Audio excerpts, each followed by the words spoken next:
John, take it easy with the emote spam, my guy. Please.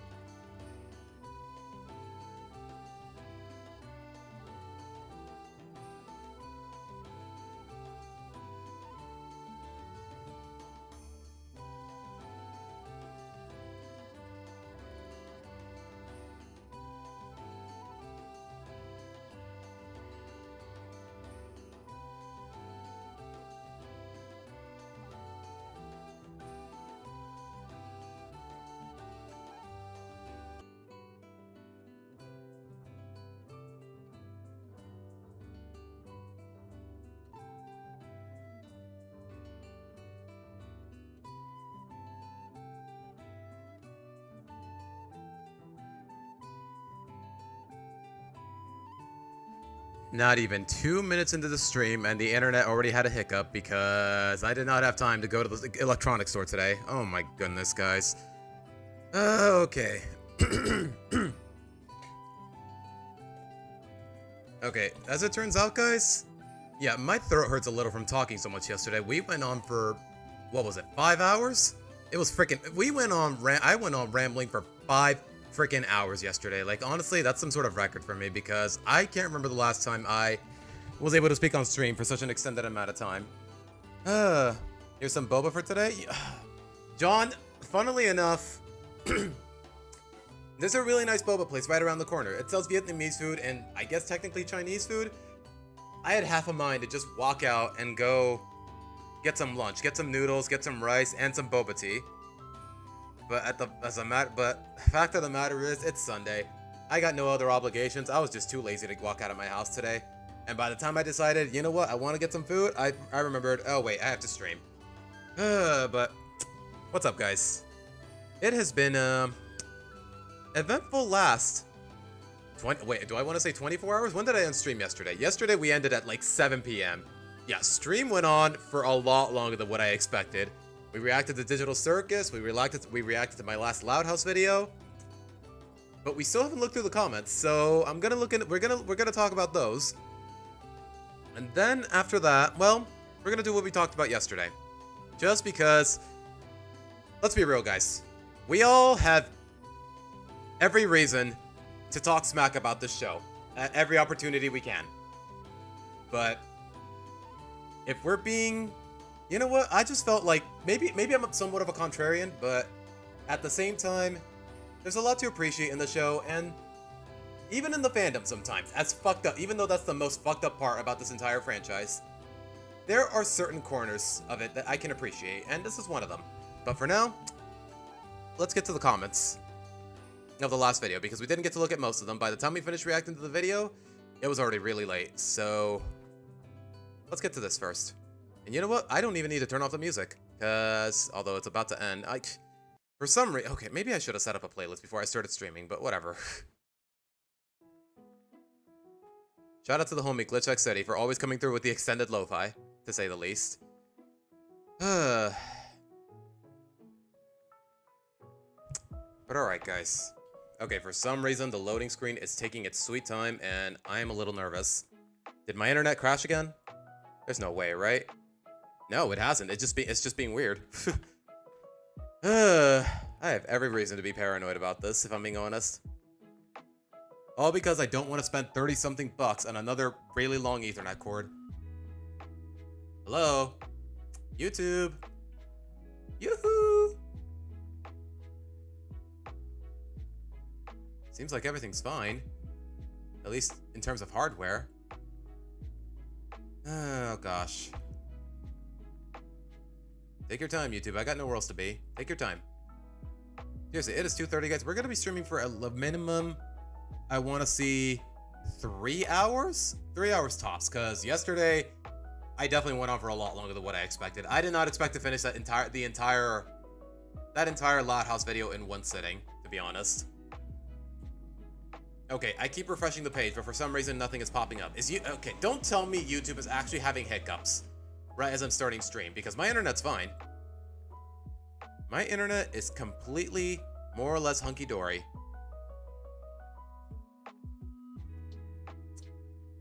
Okay, what is Chrome? What is your malfunction, man? There you go. Okay, I guess it was just having a hiccup of some kind. Close this, close this. Should I close my channel tab? I can. I got no reason to go back to it. Okay, I guess I just gotta wait for all the icons to load up, just so the circumstance is a little less awkward. But how you been, guys? It's been. Oh, by the way, do me a favor. Hit that like button. Hit the like button on the stream. Otherwise, there goes a chunk of my incentive for continuing to do this. You good? Okay, I can't see the icons. You know what? At least I... Okay, hold on. Can I open the replies? No problem? I can. You know what? I think we can work with that. Alright, but we all know how it went down yesterday.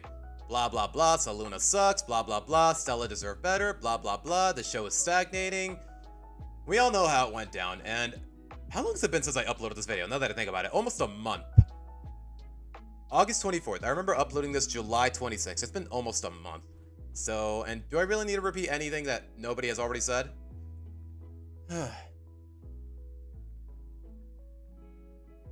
But let's see. Let's see what the comments had to say about this video. I'm all about representation in media, but you need to give these characters an actual personality as well.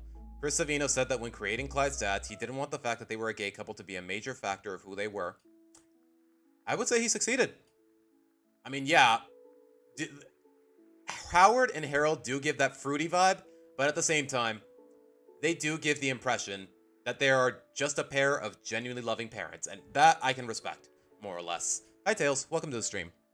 He didn't want the fact that they... Okay, I already read that. Okay, I need to pay better attention when I'm running my mouth. Rather, he wanted to be simply as a couple who loves their kid. Yeah, he said this in his Q&A.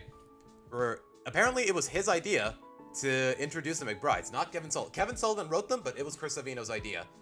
Which makes you wonder why Sullivan is so haughty about it. Am I using that word right? Hold on. Am I even pronouncing it right? That's the real question. Okay, for some reason. Okay, that's what I get for having so many Chrome tabs open, I guess. Arrogantly superior and disdainful. Okay, I am using it correctly.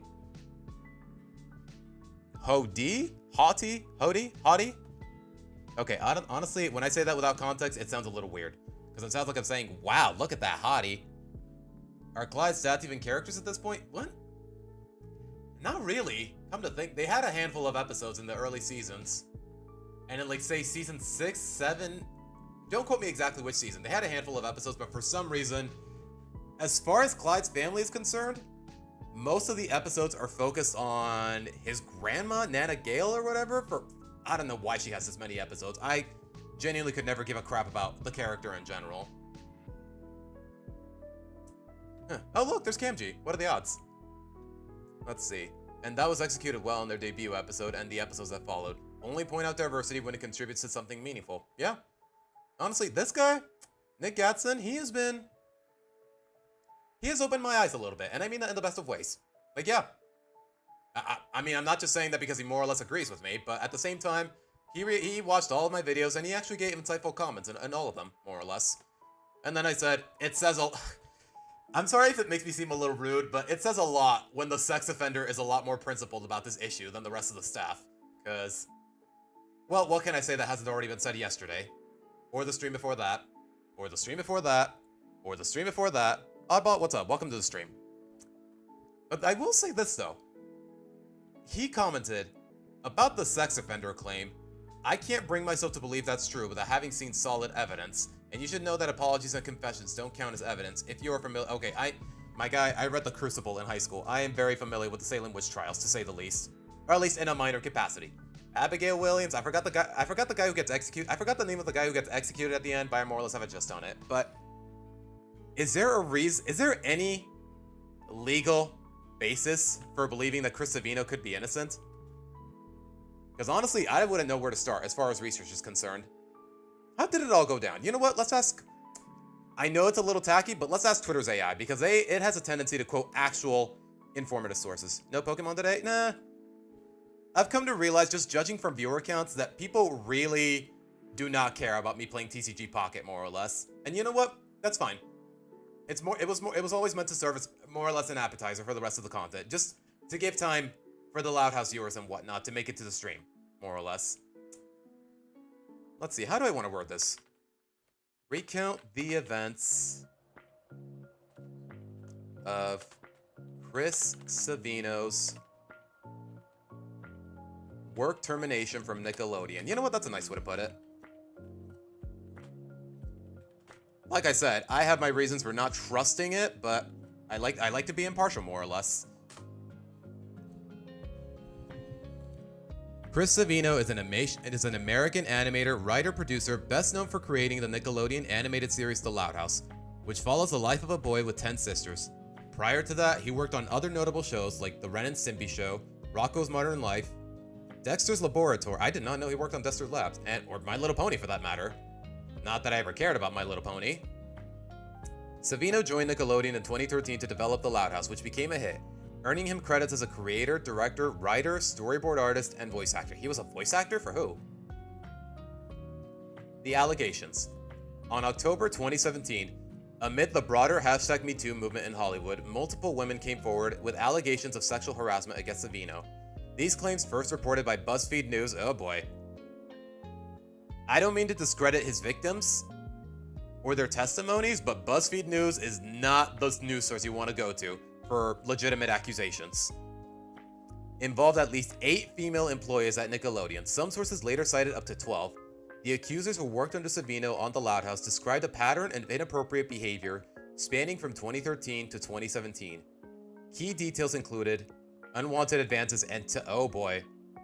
Savino allegedly made repeated romantic or sexual overtures. Wasn't he married at the time? Because I remember in that Q&A after getting fired, he mentioned something about a divorce, but don't quote me on it. Oh gosh, never. Okay, this kind of behavior is bad enough, but cheating on your wife, man?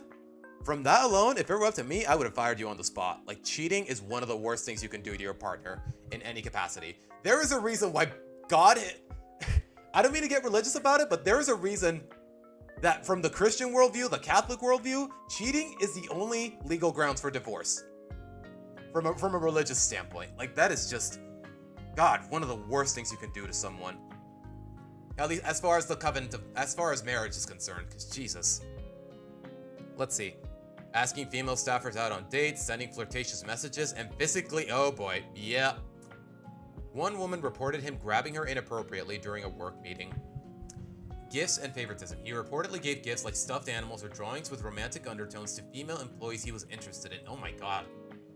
And allegedly showed favoritism. Did these women actually present these drawings and whatnot in the court? Because that is definitely pretty damning. Power imbalance. As the show's creator and supervisor, Savino held significant authority, which the women said amplified the intimidation factor. They described feeling pressured to tolerate the behavior to keep their jobs, with some fearing retaliation if they spoke up, and if the headlines are anything to work off of, yeah, he did threaten to blackmail them. Oh my goodness, this is awful. Not how I wanted to start the stream, to be honest, guys, but hey, I got nothing better to do at the moment. Nickelodeon, a division of Viacom, acted swiftly upon learning of the allegations.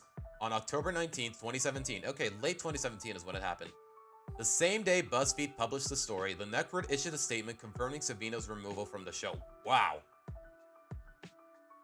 They didn't even, bro, at least wait for the trial and whatnot.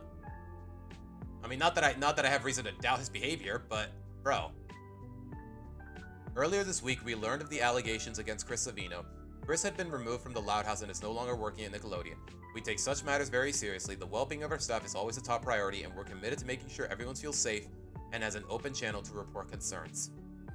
Nickelodeon conducted an internal review, which corroborated the claims through employee interviews. Okay. I mean, if you got that many testimonies against him, do I have any reason to doubt it? The company emphasized its zero-tolerance policy for harassment and its support for a safe work environment. The Loud House continued production without Savino. Yeah, we know how that worked out, unfortunately. The series was restructured with new showrunners, Michael Rubiner, who is either a co-producer or the executive co-producer, one or the other, because I know Kevin Sullivan is another. Episodes Savino had already worked on aired as planned. but future content avoided his direct involvement. The show's success persisted, spawning spin-offs like the Casa Grandes. Oh my gosh, the Casa Grandes, man. What a mess of a show, to say the least.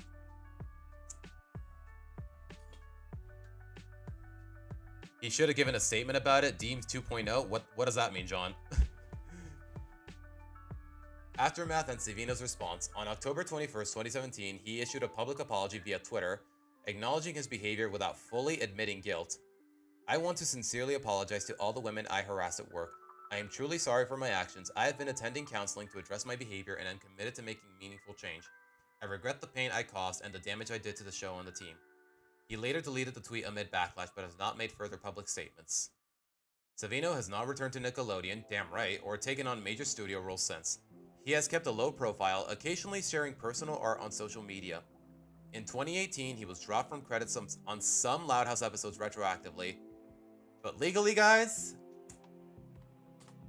from what I've seen from season 9, legally they have to give him credit in the opening credits. Just because legally, even with all he did, they still have to legally give him credit in the theme song. Like every time you guys see the opening credits, what the hell are these ads, bro?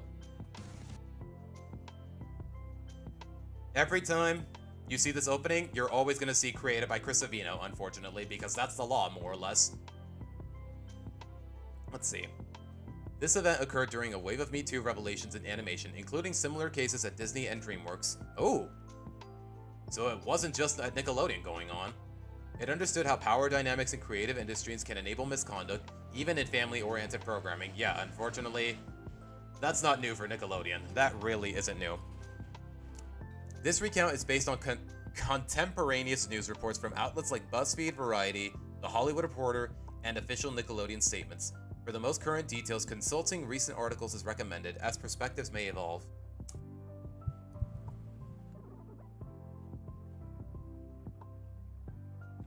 Can you link these recent articles? Like I said, guys, Grok is really good when it comes to providing actual news sources and whatnot. Oh my gosh, bro, how many? Yeah, BuzzFeed, Variety, we already knew those. Deadline, I don't think I've read. Okay, it's also from 2017. Can I get something a little more recent? Okay, this is all from like, bro, this is all from like freaking 2017. And anything that isn't is already deleted. Okay. Yeah, they still have to credit Dan Schneider for iCarly, Zoe 101, Drake and Josh, Henry Danger. I don't remember any other show, more or less. But yeah, that is how it went with this guy.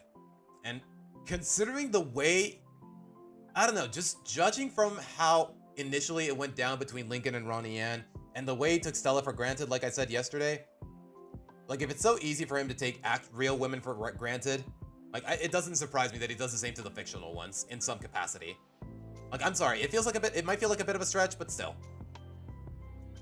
Tell you what, I feel like it's not just the show, but if you take a look at the TV ratings for Nickelodeon, it just yeah, I will say that. Just for context, guys. A Loud House season 8. Like, these numbers genuinely surprised me the first time I saw them, and I've more or less presented them in my videos at a certain point. Their last season premiere, prior to season 9, it only raked in about, the number should be right here, 0.13 million views. That is only 130,000 viewers for a season premiere for the second most popular show. And for context, let's go with, say, season 4. Like, how many views does their season 4 premiere have, just for reference? Okay, I guess the Casa Grandes specials don't count, but still. Yeah, almost 1 million. Almost 10 times the amount of viewership from half the amount of seasons ago. Like, in terms of TV ratings, this show is in the toilet, and considering everything I've said, maybe it deserves it. Maybe it deserves it. Who knows how it goes down in streaming platforms, or really just Paramount Plus. And I guess technically the Loud House movie on Netflix, but yikes, man. This show, even if it weren't for all its problems in the narrative, In terms of ratings and performance, it is definitely struggling, to say the least. And television is more or less dead because of streaming platforms. I still have cable, but then again, I'm Mexican. It's kind of expected out of me, more or less. But I could always switch to streaming platforms, like, I don't know. What did I say here? I don't know, it's been a while. Another classic case of the consequences of the post-streaming era. That wasn't really my focus in the video, but still. I never understood why they made some changes to the Loud House. Starting in Season 5, I also wish they would bring back some certain characters, like the Chang family, for example. Honestly, are we ever gonna see any of the cast of the Casa Grandes again? Because remember, guys, the movie ended back in 2024. The movie, and by extension, the series as a whole, ended back in March of 2024. It's been almost 2 years since we last saw Ronnie Ann, Sid, her mother, the Chang family, all those characters. Okay, well, there has been a few occasions in Season 9 where we see Carl, or Abuela, the Abuela, a character I really don't like, by the way. Okay, we read this comment yesterday. That one too. Lori screamed so loud she went Super Saiyan? Oh yeah. Okay, I will say this though, guys. I could have easily edited a Super Saiyan aura for Lori. Like seriously, it's really accessible with green screen.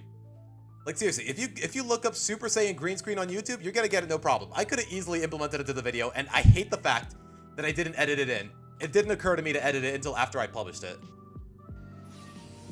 Like, it's really easy for me to remove the green screen and put this aura on Lori while I was presenting the video. And I kind of hate myself for it, I'm not gonna lie. But alright. Finally, I've been missing those fighting clouds. Classic dust cloud over just a piece of crust. Okay, that's actually a really good observation. When's the last time we got one of those cartoon dust clouds where a bunch of people are fighting in this show? I want to say Season 2, Season 3, like, I don't know. It's a classic cartoon trope. Like, it's genuinely baffling that we haven't seen it in, what, 5 seasons? Like, I don't know, man. Like, honestly, episodes like Know Your Business, it feels like they caught lightning in a jar. At least when you take everything into consideration. That's a reference to close Rick encounters of the Rick... Wait, what? The second time the series has ever done an hour-long episode and... Okay, I don't know what the hell he's talking about. Either the timestamp is wrong, or I don't know what the hell he's talking about. Let's see. When I look at this scene, it reminds me of Kings of the Con. What scene? Ironically with this subject, but... Why would it? This one shot from... Why does that remind you of Kings of the Con?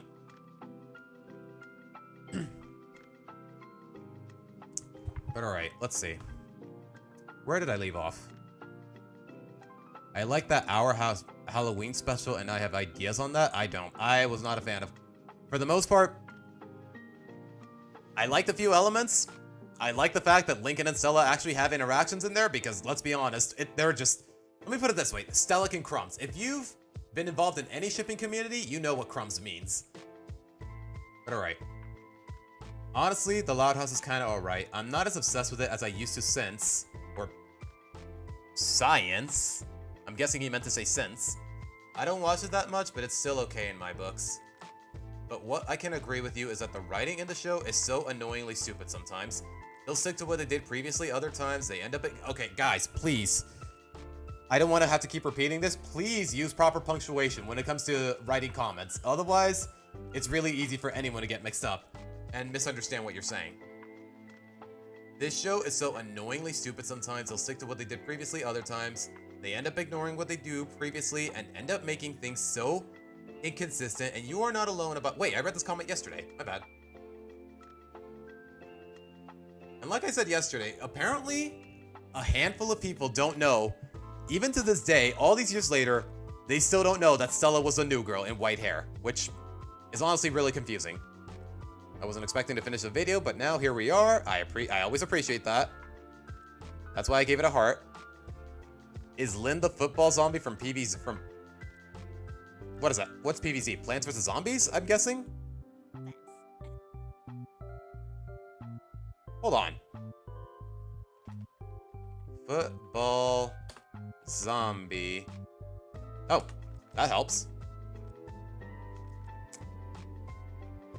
You know what? I don't know if it was intentional, but you know what? That's a really subtle Easter egg. I can appreciate that. I can appreciate that.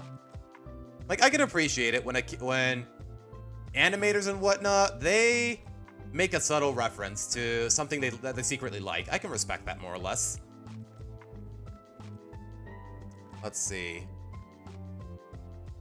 You think that's weird? Fairly Odd Parents' lemonade secret is Cosmo's socks? Yeah, okay. They're just repeating what they said about Nectar of the Odds and Dollars and Cents. Losing Ace Savvy was a real hurt to the series? Yeah. I'm glad I'm not alone in thinking that. Why of missing Ace Savvy episodes? That's in the chat, guys. I stopped watching The Loud House in late 2021 after the disaster that was a Loud House Christmas. Oh my god, bro. Virtually everything involving the Really Loud House, it genuinely sucked. For one reason or another, it was genuinely boring. It was bad. It was badly written. Like, there is so much. I don't know if it's worth the trouble, but I could straight up make a whole video about how all 2 seasons of the Really Loud House sucks. Because off the top of my head, I can only think of 2 or 3 plot lines that I actually liked. Okay, guys, my throat is getting a little dry. I want some water. Hold on. By that point, the show had suffered from flanderization and seasonal rot that rivaled that of the post-Poof season of Fairly Odd Parents. Yeah, everyone keeps telling me, oh, Poof killed the Fairly Odd Parents. Even back when I was in high school, everyone kept telling me, oh, Poof killed the Fairly Odd Parents. Okay, I seriously need some water. I just brushed my teeth and I am running my mouth like crazy. My throat is getting so dry.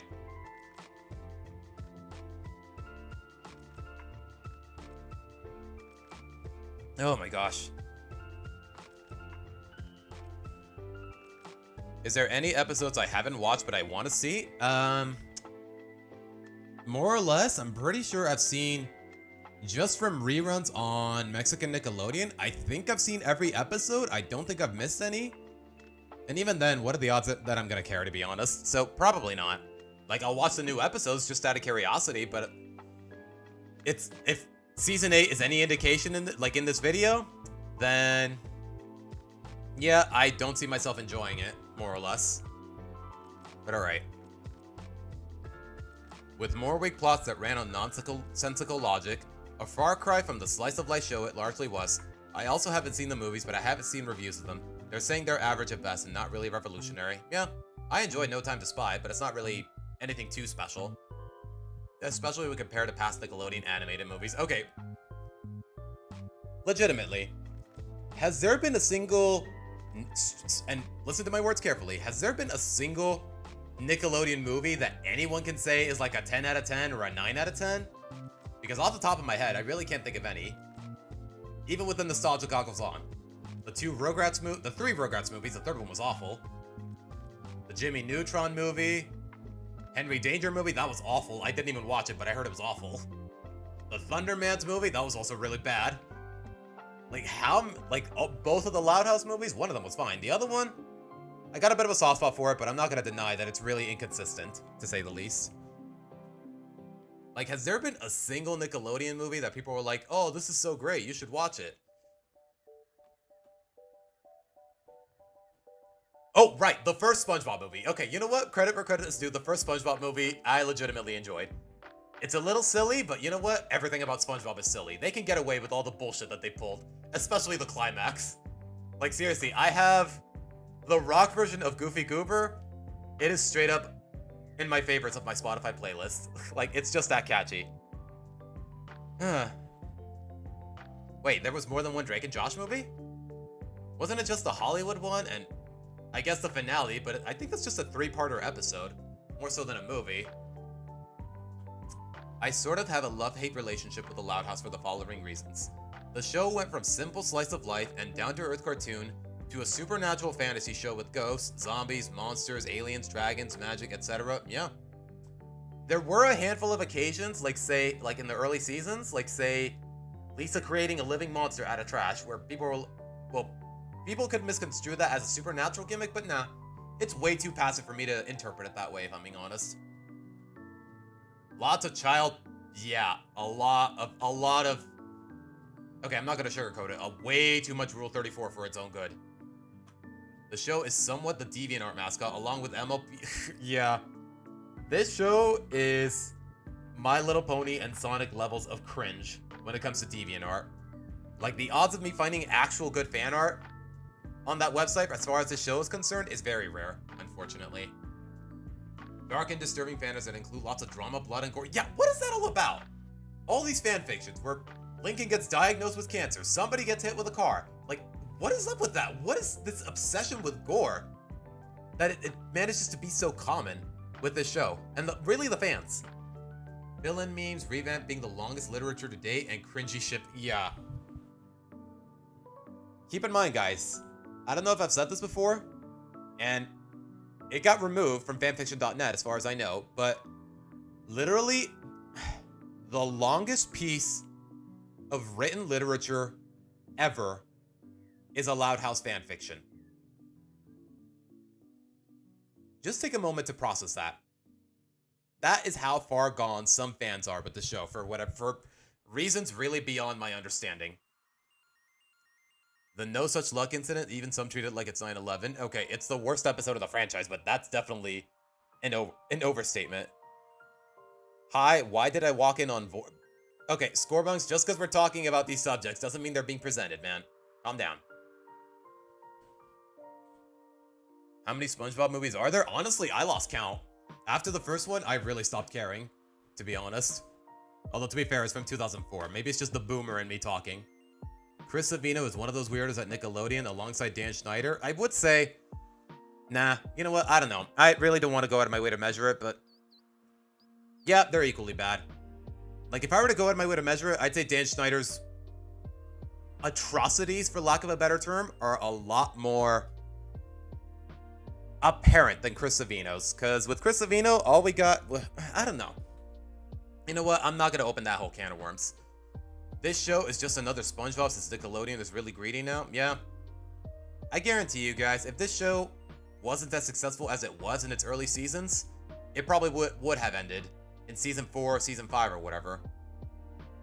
How would Luna and Sam been better written as a couple? I've said this time and again, guys. I've actually made this point vividly with Ronnie Ann.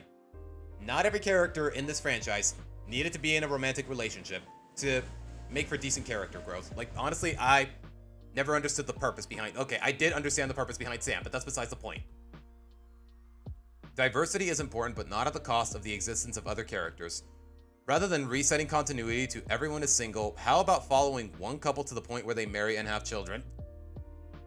I mean, we got Lori and Bobby. Benny and Luann, as much as I actually enjoy their chemistry and whatnot, they are a little neglected to the point where maybe the show can live without it. Charters need romances at every age. The audience needs to learn to socialize and get along with other people and learn relationship etiquette, is what I'm assuming he meant to say here. Honestly? Is it not? Like, honestly, no. Yeah. It wouldn't be in poor taste for kids shows to actually teach genuine social interactions, romantic or not. And honestly, this show could really work off of that kind of idea instead of just basically ripping off SpongeBob at every other opportunity. Like, seriously, time traveling helmet, alien kidnappings, that's the kind of shit you would expect out of SpongeBob, not the Loud House. At least initially, more or less. But let's see. What sucks is when you give someone a love interest and drop it to keep them single. Yeah, time and again, they've done it. We want relationships to work out and evolve, not to be dropped and forgotten. It's not the race or sexuality that is an issue. It is the fact that we don't see the couple break up before we even see the new interest enter. Yeah. Like I said, you can sum it up with one word.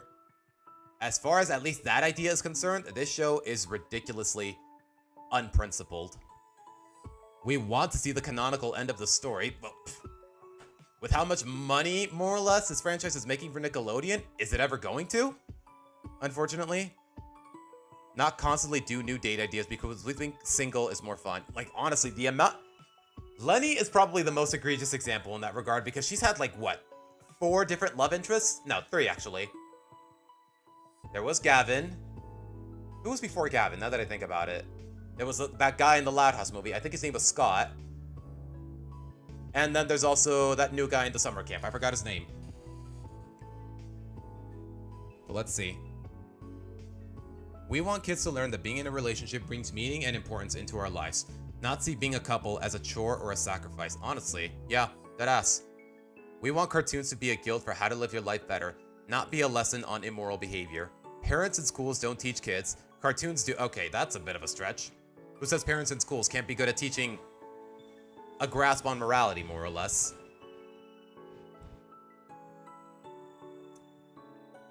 Cartoons do, and they have a responsibility to demonstrate how children become adults, to show responsibility, life skills, compromise, respect, loss, acceptance, growth. Honestly, for a slice of life cartoon, I encourage that kind of approach.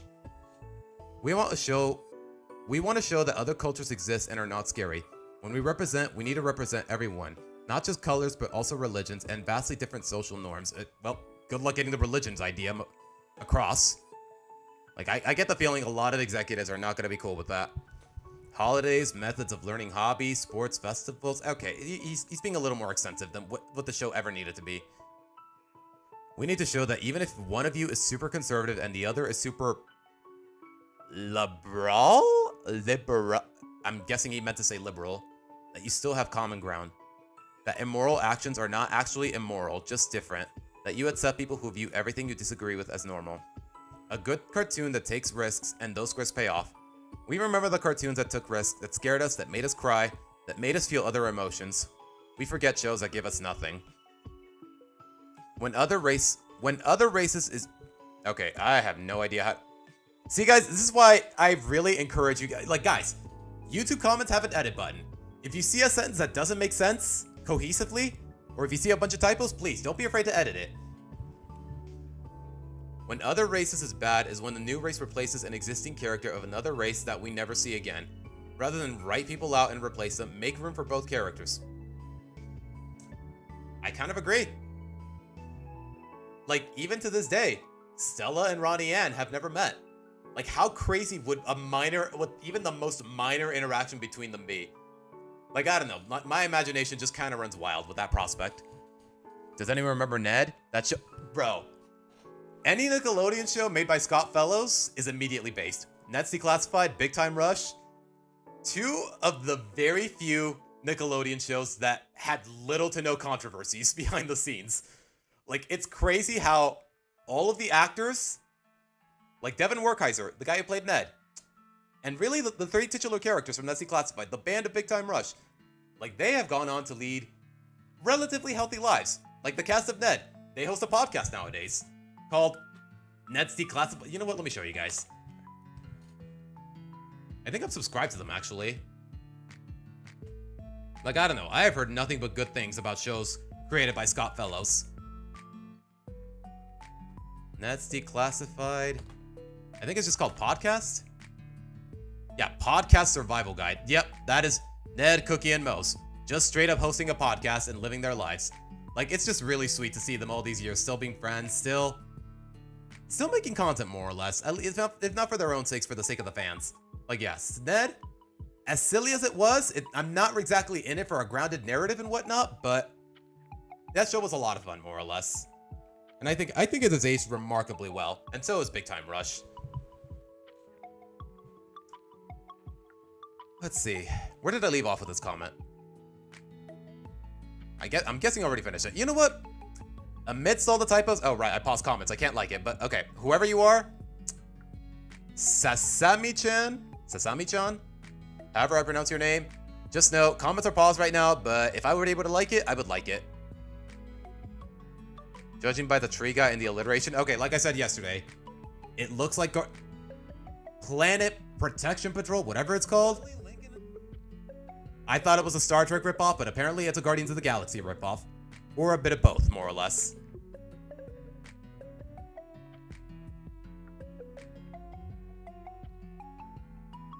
Let's see, where did I leave off?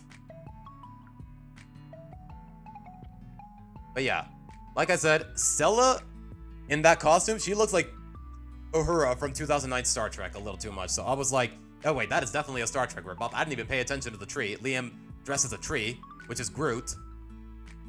Don't forget that Bobby had multiple jobs at once as well.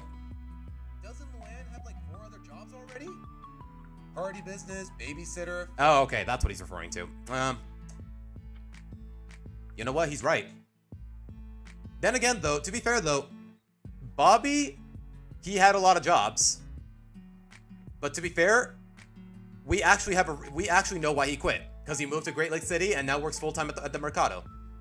Other than that, though, you know what? The point still stands. Like, yeah, I was complaining about Luann has one too many jobs, but then again, Bobby did the same thing. So, okay, you know what? They got me there. They got me there. They don't even make that many new episodes anymore. They're running out of ideas. It's time for a long-lived show to end. Hopefully in season 10.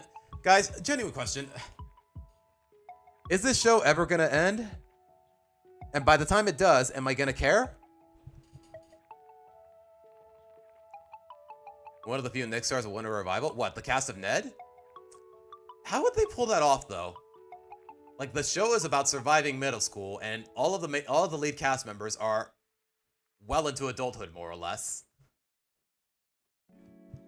You know, I expected that to come from Lincoln being positive and never judge a book by its cover. I'm guessing he's talking about A Bite in Transylvania and the whole don't judge a book by its cover lesson. To be honest, it's time for the Loud House to end. Like, seriously, I feel like the family is getting stale. Yeah. 2 canceled spin-offs, low ratings. Like, what is this show accomplishing for the network, to be honest? Other than controversy. When the show started incorporating supernatural and sci-fi elements like literal dragons and time travel, that is when the show started to lose its charm. It was good in the beginning because it was relatable and funny and grounded, even when adjusting for cartoon logic, true. Heck, I find the early episodes about middle American suburban life with multiple siblings quite relatable, even if I'm a lower class only child living in the middle of rural Southeast Asia. Oh gosh. Those elements are making the show bad with its already shaky but promising beginnings and premise. Not even gonna rant about the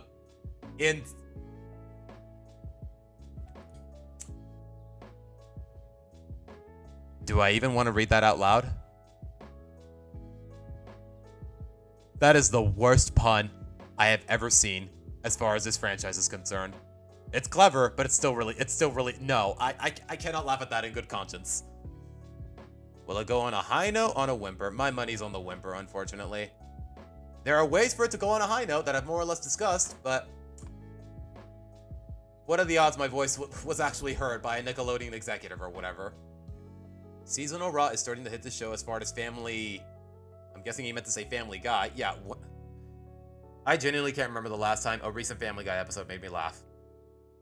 Not since, like, I want to say 2008, 2006. Like, I don't know, the first 4 or 5 seasons of Family Guy, they were legitimately funny. But after that, there was a couple stinkers, as I've discussed previously, but...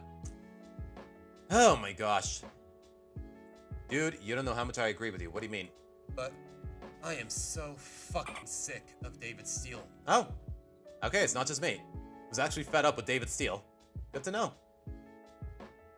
Alright, where did I leave off? You know what? I always forget. I can just... Nope, that's not what I meant to do. Dude. There you go.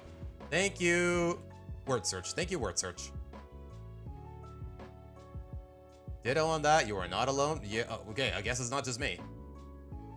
How do you think the Loud House could have been stronger in its later seasons? What other... Okay, for these kinds of questions, guys, maybe just refer to my best episodes video, and then maybe you'll have a grasp on what I meant. All fandoms will get porn. Deal with it. That's not the fault of the show. Okay, okay. In some capacity, I agree, but don't try to downplay it, man. Don't try to downplay the fact that this show gets way too much pornography for its own good. When you have almost twice the amount of The Simpsons, of a show that's been around since the 80s, I genuinely feel like the showrunners could actually encourage some better behavior, to say the least. It's gonna cause tension between the Europeans. What? Romanians. Alpining away. Huh. Why? Because I called them pale Romanians? Did I say anything that wasn't accurate? Hold on. Okay, you got me in a box here, man. Especially that map. What would be wrong with the map? Oh, look, John, there you are, my guy. To be honest, the creator of the comic is interesting, is what I'm assuming you meant to say. Do a ranked tier list of what, John? Have I watched the live-action Loud House, and what do you think? I hated most of it. Both of the movies were boring. Like, the main villain is a freaking teenage influencer. Like, it's so dumb, bro. For some reason, Stella is the only prominent character in the show that doesn't get recast, but you know what? That's a bit of a personal complaint. But pretty much every episode sucked. Like, I was legitimately uninvested for the most part. But in the fanfic, she gets a lot of attention. Yeah, Sam definitely gets way too much attention in fanfiction. Like, honestly, it feels like somehow the fans glaze her up as much as the show does.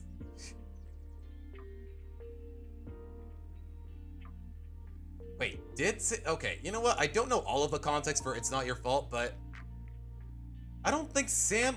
Okay, you know what? We'll get to it when I read the comic, because I eventually will. It's difficult to enjoy anything Loud House related because of all the negativity surrounding it, the reputation of its creator, yeah, the bad episodes, the fandom. As for myself, I personally still like the show. I am fully aware of its flaws, but I tend to stick with episodes I like and avoid the bad ones. I do like the Casagrandes, both the show and the movie. I really didn't, to be honest. Plus, No Time to Spy is way better than the Netflix Loud House movie. That's just strict. No, I agree. No Time to Spy was definitely a step up. Just one step, though, from the Loud House movie, because the Loud House movie, I can appreciate some of its ideas, but at the same time, I'm not going to pretend it's a good movie. The Loud House was ruined for me by creepy artists and nostalgia-blind 90s kids who think the show shouldn't be allowed to be in Nickelodeon crossover games. Okay, honestly, I did not understand this comment, but I will say this, though. Y'all remember that Nickelodeon fighting game from a while back? Nick All-Stars Brawl? Lincoln was in the first one, but for some reason he was completely cut from the sequel. Meanwhile, Lucy was right there. Like, why? Is it because Lincoln is a caricature of Savino or whatever? Like, why? I'm genuinely curious. Like, I don't know about you guys, but for me personally, it's really easy to disassociate, more or less. Like, Lincoln and Savino, I do not see them as the same person. Thank God for that. I am so glad they are so different in appearance to the point where I can disassociate the two. The first Loud House movie was the start of a lot of traits that plague the later seasons. Yeah. For the most part, I do agree on that. It's sad how and what... I might have forgotten, but prior to seeing the comic detail about Sam, what was the difference between what your initial thoughts were versus what they became after you saw it? Like I said, Ellis for Love, it definitely required a lot more subtext and history for me to be sold on Luna and Sam's relationship, and it definitely did not deliver. I wouldn't hate it as much as I do if it weren't for episodes like Racing Hearts. Like, if it weren't for that, at the minimum, that episode alone, I wouldn't have too much of a problem with Ellis for Love, to say the least. Luna's romantic setup is still uncompelling, but it'd be a run-of-the-mill mid-episode if it weren't for all the future context, to say the least. Like I said in my worst episodes video, guys, if it weren't for all the follow-ups Ellis for Love had, I would actually consider it a relatively decent episode. At least when you scrap all of the Luna aspects. But anyways, to be honest, guys, I'm a little tired of talking about Luna and Sam, more or less.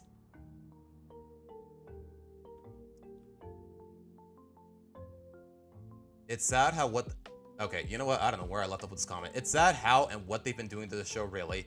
Now, the more I think of it, as the Loud House has started doing more diversity and inclusion stuff, it was still gaining as many viewers as SpongeBob did. And does that really, like I said, guys, does it really give it any credit, any merit, or any credit? It figured that since putting these themes such as diversity, drama, and love between characters there would make no sense. What if they're just using the other... Okay, this... Guys, please, try to make your sentences a little more cohesive. I feel a little lost. What if they're just using the other popular kids show with human characters in a more realistic setting to tackle these kinds of conflicts and concepts, while their yellow sponge can keep on being wacky and zany with their modern slapstick face-memeing humor? Yeah, as bad as SpongeBob gets sometimes, I completely understand why it embraces so many ridiculous elements. Think about it. Two shows that are entirely different from each other, and yet for some reason they are more or less treated the same way. dragged on, milking, yada yada yada. What can I say that hasn't already been said? Think about it. Two shows that are entirely different from each other, not just the art style or animation, but in writing as well. What's my actual point? That SpongeBob, after all these years, is still Nick's bigger priority, and just shoves the more emotional and such stuff to the Loud House, and just to figure out half-assing every bit because the writers are probably not interested in what they have to make, or that this is some kind of protest from them to show how much it sucks. Okay, I understand that, and I agree. Despite its flaws, I still enjoy the Loud House, but at the same time, I understand why it gets a lot of hate. Yeah. 90%, 80%, I'd say about 80% of its episodes, they are either forgettable or they are some of the worst fiction I've ever seen. Icy, thank you for reading my comment. I'll try to add more context next time, but reflect on it, but still, thanks. Okay, you're welcome, my guy. In defense of Racing Hearts, I don't think it was ever confirmed how far back or close. Yeah, that's the thing. Either way, it makes Luna seem like an idiot. Either they were already friends before, they were in any capacity friends before. And there was also this one moment in Save Royal Woods where she's like, I actually covered it in my best episodes video. There's a one moment at the near the end of Save Royal Woods where she's like, the bowling alley where Sam and I had our first gig, which is presumably before they formed their band / music club. So I'm assuming they're really riding on the whole, they were close friends before they started dating, which makes no freaking sense. Like, I don't know, the evidence is minimal, but it's sufficient.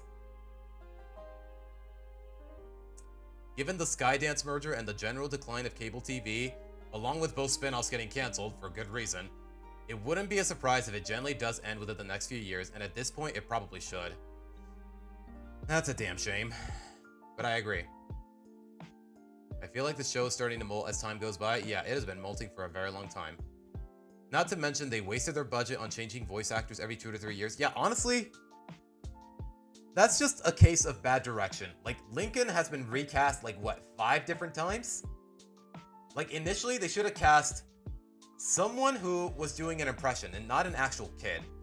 Just for the sake of budgeting, they should have cast them. I guess they just couldn't find it. But then again, it's Nickelodeon. Like, how good is the budget for their casting? I don't know.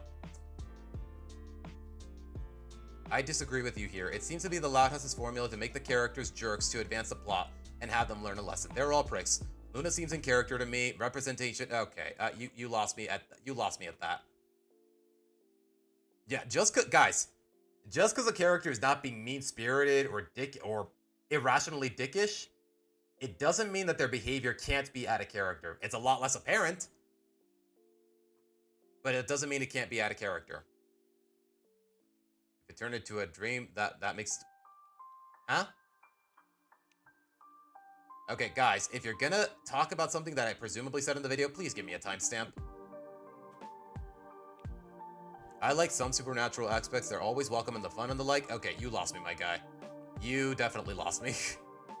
So established characters are getting shafted to make way for new ones that aren't good. Isn't that what happened to the Fairly Odd Parents? Yeah, more or less. Poof, already gone. That dog, whose name I can't even remember, I don't know what they did with it. Chloe, I'm guessing the show ended with her, because I do think Fairly Odd Parents did get a finale. Has anyone seen the YouTuber Dylan the Night Owl? That's very sporadic, Jorge, and no. Yeah, Greg Griffin is the only person still on the show. The other kids have a voice actor change. Pretty sure none of them have been recast, except for Lincoln and Ronnie Ann, more or less. Like, the thing is, Stella's actor, Haley Ju, she's still relatively young. Like, any actor who hasn't been recast, it's more or less because they're just doing an impression, rather than just using their normal voice. Yeah, it got a finale. It wasn't a proper finale, but it did get discontinued in terms of episodes. At least the legacy lives on with a new wish, but I haven't actually gotten a chance to watch most of it. I'm pretty sure it's on Mexican Netflix. Maybe someday. But alright. I think the season premiere should have been a special. Then the kids would have done way more than just sabotage her and those crazy loud shenanigans. Honestly, a double-length episode for a season premiere? Not really a bad idea. And give them more time to reflect a bit on how much has changed since she left. Like, yeah, sure. Plus, Lori's story could have been more relatable for me as well, as someone who still lives with her family. And I'm sorry, man, but trouble brewing has really damaged Lori's character and her development. Really? I don't know. I don't know about that one. Like, I don't know. Like I said, it's still up in the air as far as what I said in the video. But I don't know. To each their own. Honestly shocked you have less than 1,000 subs. Okay, that's not true anymore. That comment already aged poorly. I did reach 1,000 subs because of this video. Thank you guys so much. The production quality says otherwise. Really, guys? Do you guys honestly see a lot of production value in what I do? Like, for the most part, guys, most of the B-roll footage and whatnot, like, it's just screenshots, clips I found on YouTube, and recordings without audio from Paramount Plus. Like, seriously, all of these backgrounds, they are literally just the friend camps from Pokemon Mystery Dungeon, zoomed in. So, I don't know, if I can be so honest, my production value feels a little tacky. Like, I really don't see a lot of value in it, but hey, maybe I shouldn't be disclosing that with people who actually admire it. I don't know. But alright, where did I leave off? You know what? I know how to find it. There you go. What media do you think does it best? Have you seen shows like The Owl House? Like I said before, more or less, I have. I don't see a lot of, you know what? I'm just going to quote my comment. I don't see a lot of production value in my work, but thank you. Coincidentally, I say Clyde's dads were handled well enough, and the Dia de los Muertos special of the Casa Grandes was decent. If I remember it well enough. Like, it was fine. Like, the premise was, it was Dia de Muertos, Sid's little sister, Adelaide, her pet frog passed away, and then Ronnie Ann and Sid pretty much had to get another frog to impersonate her, to convince her that she's not dead or something like that.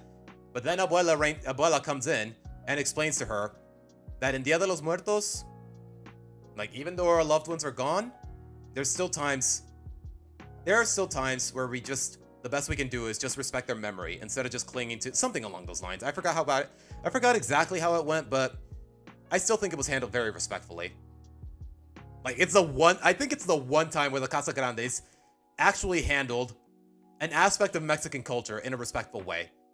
We're really in a way that wasn't cliche or just trying way too hard to be funny, like with the freaking telenovelas. Like, I'm sorry, that episode is just dumb. Honestly, L is for Love is a point of no return for the show for me.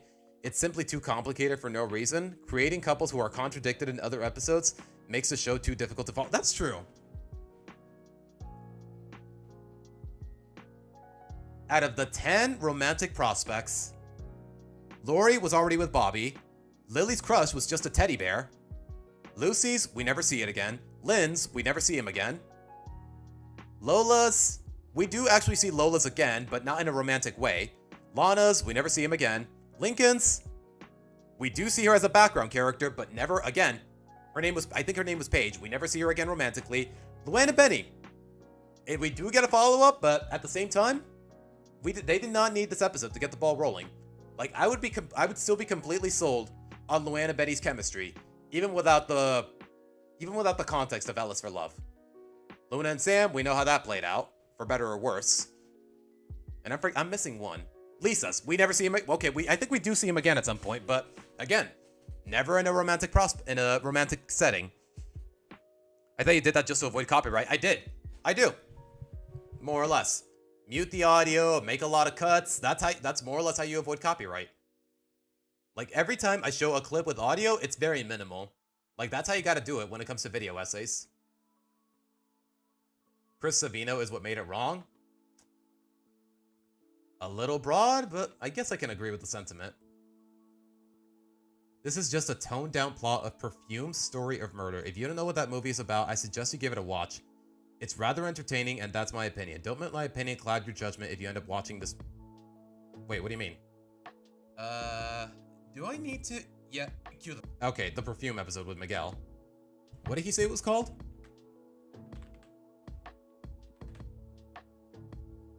Perfume's Story of Murder.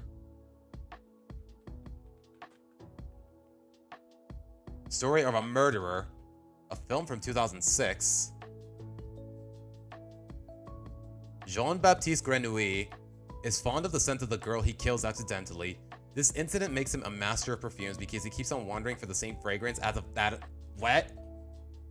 What does that have to do with turning sweat into an ingredient for perfume? I understand the homage, but no. I don't think I even do. I don't think I even understand even that. No. That's a bit of a stretch, if you ask me.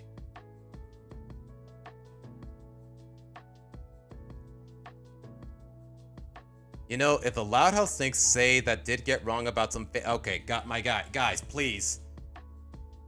There is a reason the settings in my video are not made for kids, and that's so kids don't comment in my videos and run on sentences like this. Okay, I'm gonna try to read it, but I'm not making any promises.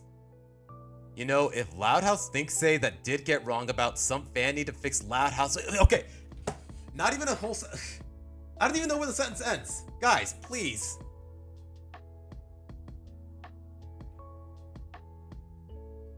Okay, yeah, I am not going to understand the sentence for the life of me. Careless Whisper looks like a recycled episode. It is, because it more or less is. Rock and D, can we please just give the Sam Talk a rest, man? Please, for God's sake. It's exhausting. I'm genuinely exhausted, bro. Yo, I didn't expect watching a Loud House video with music from my favorite franchise ever. You know what? Yeah, I will say this. Fire Emblem music? Even though I'm a fan of the franchise, like, it makes for really good background music most of the time. Like, if I weren't just running lo-fi, Glitch X City's lo-fi, I would definitely, if I had a playlist set up, I would definitely just be running nothing but Fire Emblem music. Like, it's just that good most of the time. But alright. Let's see. Where did I leave off? Season 4 was a lot good season as a show. That's how I feel. Yeah. You know what? No. You know what? To say that the whole season was good, that would be a little dishonest because every season has a bad episode or two, to say the least. Honestly, I dropped out of the Loud House the moment it's stopping a slice of life show, and more grounded in reality. It doesn't have to be super realistic because I can think of some shows that are realistic, yet still cartoony, such as Clarence or better yet, Ed, Edd and Eddy. Apparently, from what people have told me, Ed, Edd and Eddy is basically definitive slice of life.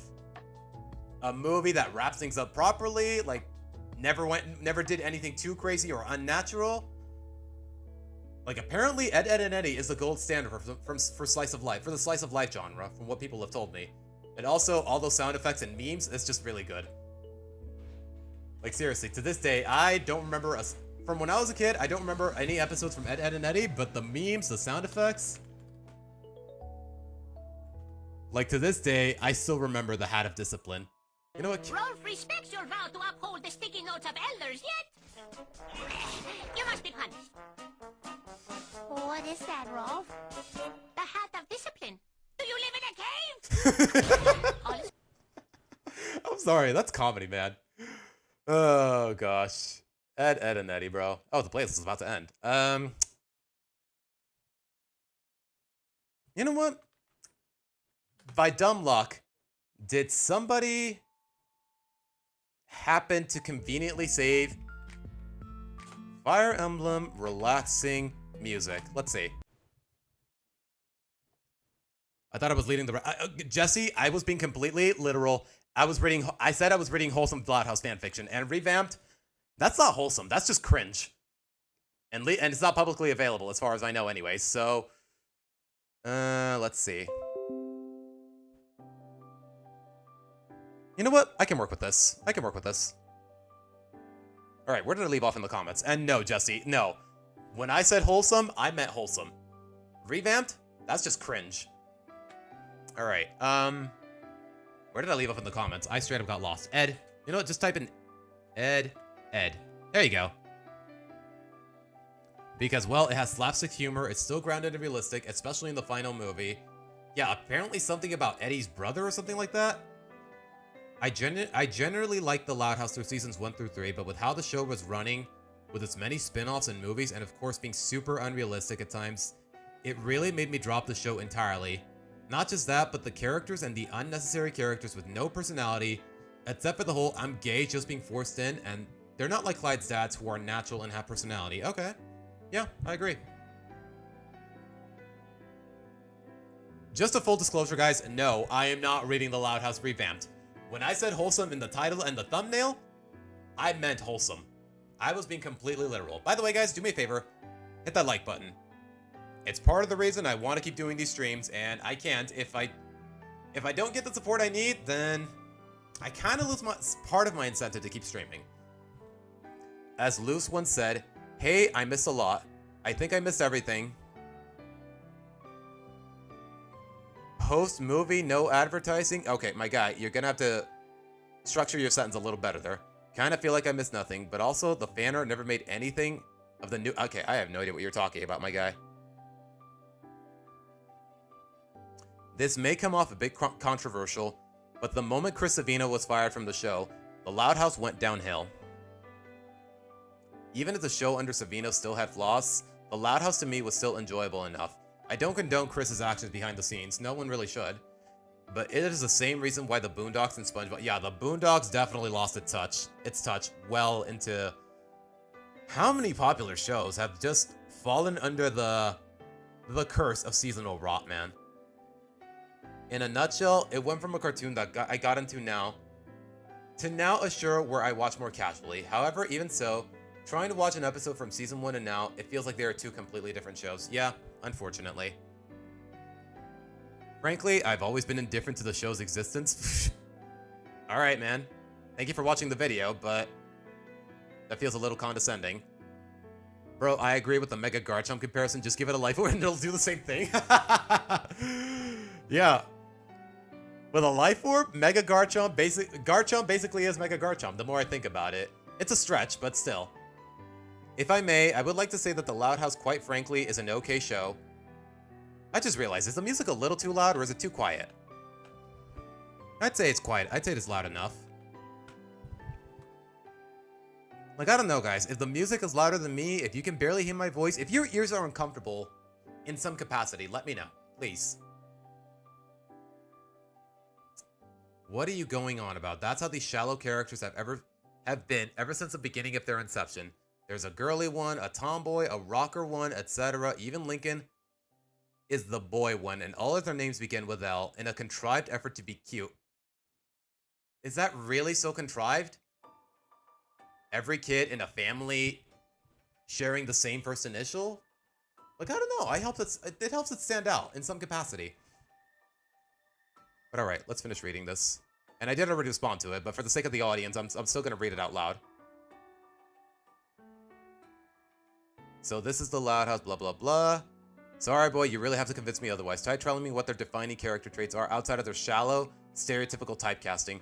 I'm surprised they each don't have their own hackneyed cliche catchphrase. You know what? I'm just going to quote what I said in the comments. That's just it. Even with all the tropes, all the stereotypes or whatever, eventually, every family member held a believable personality at first. It's the reason I initially respected the show in the first place. Lenny, she's a dumbass and a fashionista, but she's kind-hearted and thoughtful when it counts. Lisa is a genius, but she can still be emotionally naive and struggles with being social sometimes. Part of the reason I'm a big fan of Darcy as a character. Loda's bratty and temperamental, but she's shown that underneath it all, she still bears a genuine conscience. Presumably because her pageant career demands so much out of her reputation, to say the least, and part of the reason Lola is my favorite Loud sister, even to this day. I'd elaborate more, but you're being really condescending. And then he just went to say a bunch of stuff that had nothing to do with what I just said, so I just ignored the comment. Okay, these comments make no sense. Hold on. Nickelodeon, they actually overdo it now with the Loud House spin-off TV shows and the movies too, so yeah, okay, guys. If your comment is gonna be that vague, please, at least give me a timestamp. Hello, Adave. Welcome to the stream. That's why everyone hates Season 9 of The Loud House. It's repeating the same story again, eesh. Guys, do we hate Season... Okay, Season 9 is not done, but what's the general consensus on it? Do we like it, or do we not?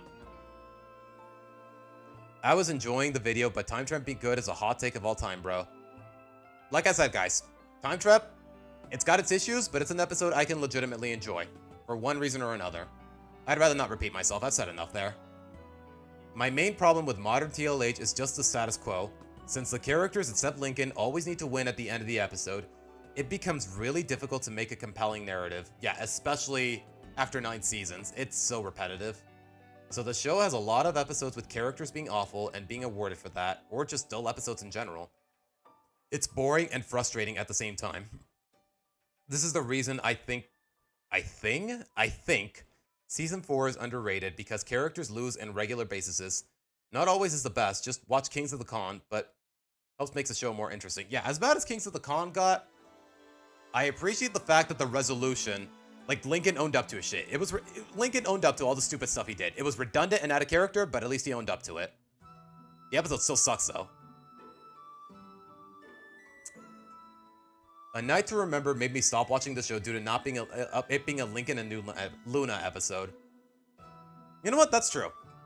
Maybe it should have been a Lincoln and Luna episode. Like, when's the last time we got an episode more or less just exploring the bond between Lincoln and just one Loud sister? Nobody else, or nothing in between.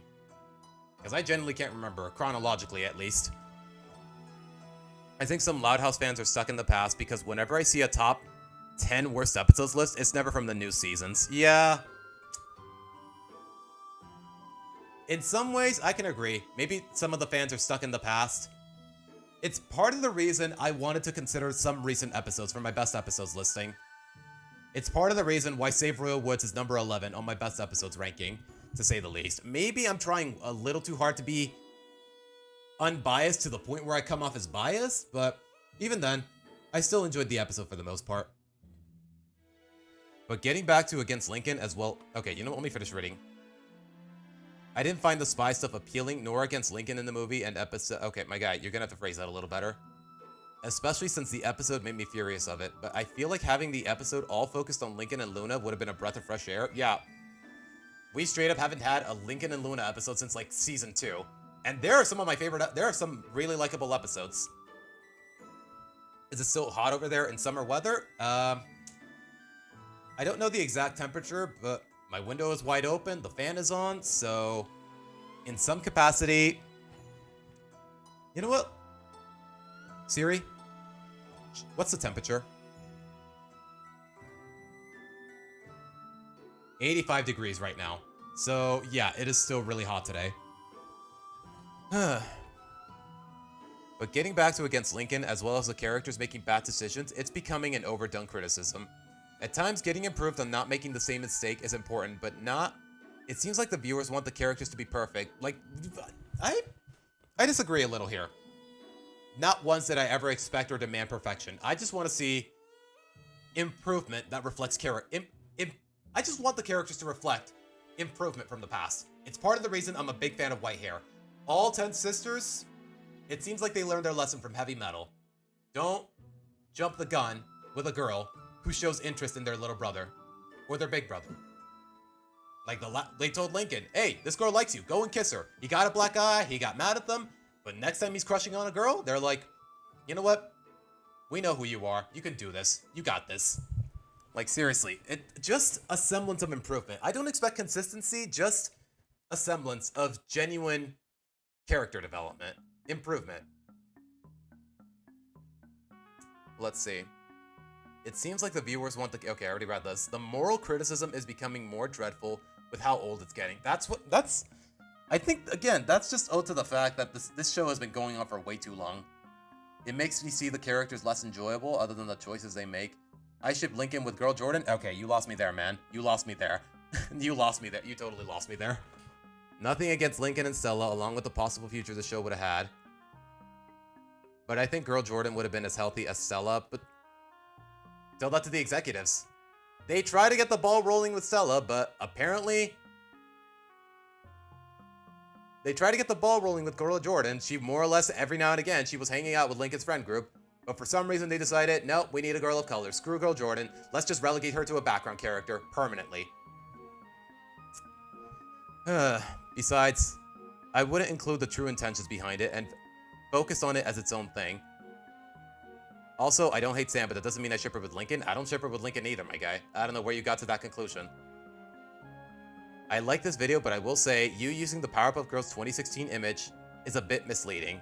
Yeah, apparently I was not entirely aware that Jared, whatever his name is, he did not write that episode where he was romantically set up with Blossom. Apparently he was completely cool with it, but He did not write it himself. Doesn't really make him look any better, but yeah, okay, it makes sense. It's poorly written, but it's fine for children. Okay, like I said yesterday, guys, that whole graphic novel about Luna and Sam, if it weren't for the fact that 90% of the stories in it are literally copy-pasted from other segments, completely unoriginal, I wouldn't have a problem with that graphic novel, more or less. Even despite the fact that Sam still has no character development, despite having a whole, more or less, an entire graphic novel dedicated to her, more or less, her and Luna's relationship, for whatever that was worth. But honestly, I don't want to fixate on it, and I did clarify it. That the only part I disliked was how it was handled, not the premise itself. Not the prospect of selling a couple about gay characters to children. That's not my issue with it.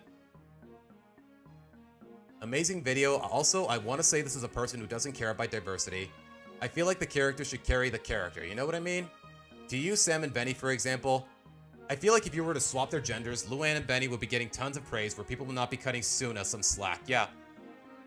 I feel like if Sam was a guy, everyone would realize how most, if not everyone, would realize how bad it is.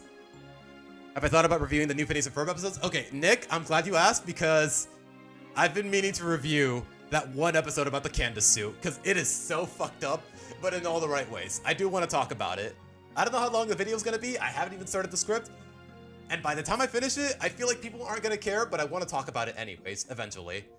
I wish I could react to it on stream, but we all know how the copyright system works, unfortunately. But all right.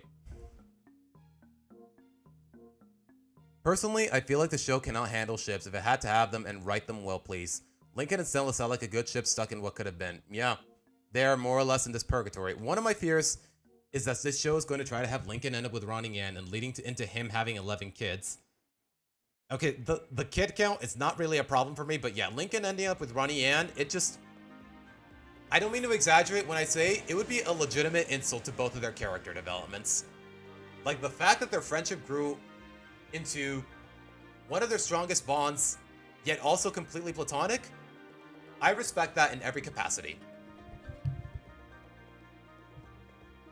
Okay, where did I leave off? I looked away from the monitor for 1 second and I'm already lost. Another thing I wanted to point out was I wish the show had more family teen-ups, and I'm not counting Let's Grab All 11 of Them or season 5 through 7. Yeah, that's a problem when you have an ensemble this big. Like, it's really hard to micromanage every individual character and give them the proper amount of screen time. We have Lincoln, his 10 sisters, his 2 parents, his 6 friends. Was it 6 or 7? Hold on. Clyde, Zach, Liam, Rusty, Stella, now Kara. Okay, it was 6. Like, every background character, Flip, Mr. Grouse, Scoots, for whatever that was worth. You know what? Scoot is more or less just a... She's just running gags, and they're not funny, but it's what they're trying to do with it. I'm not meant to take the character seriously. But yeah, honestly, this cast is way too cluttered, and they really don't manage them. The writing really doesn't manage them well enough. I want to see duos for all 11 siblings getting episodes. That is an easy pass to 100 episodes. You can get out these... Yeah, you got 11 lead characters. You can mix and match to your heart's content, and it feels like they very rarely do it.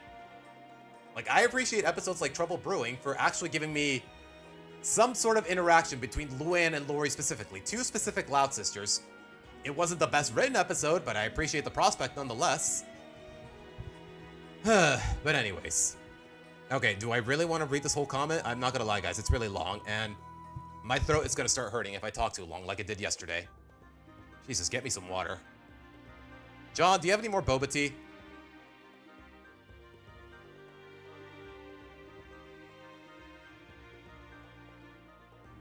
Oh, gosh. Water is the most base drink I can imagine. Nothing is ever gonna top it. Good God, guys.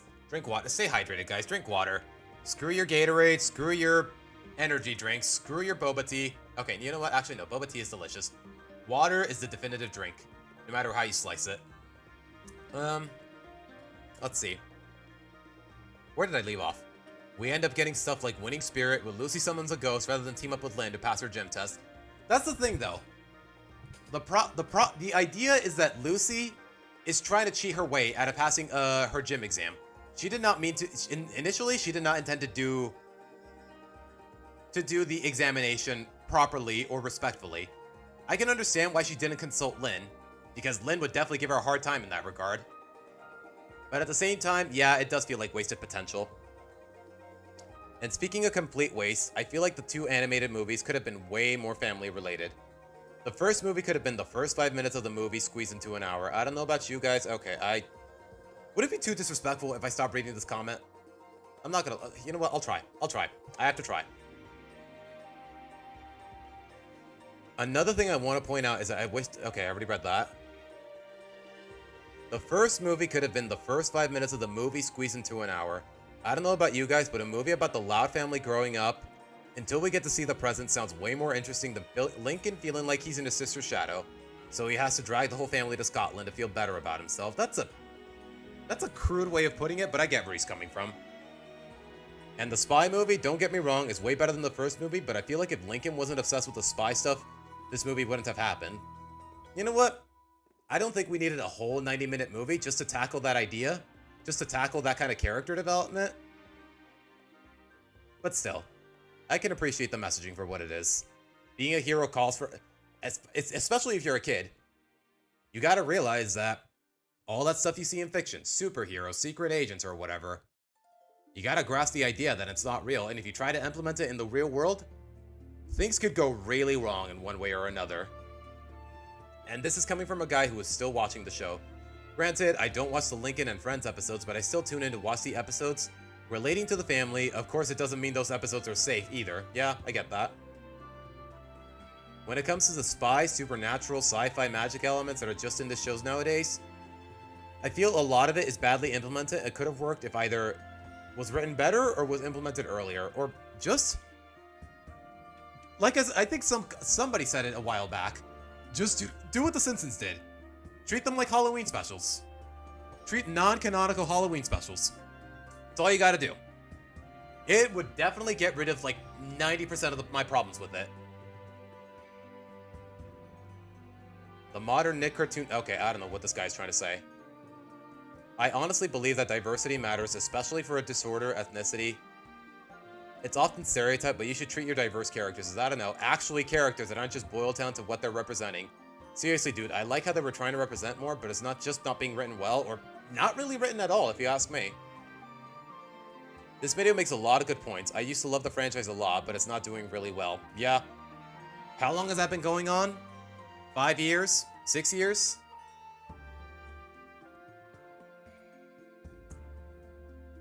Unpopular opinion, but I actually shipped Lincoln and Ronnie Ann. Okay, you are losing me, my guy. And let me specify.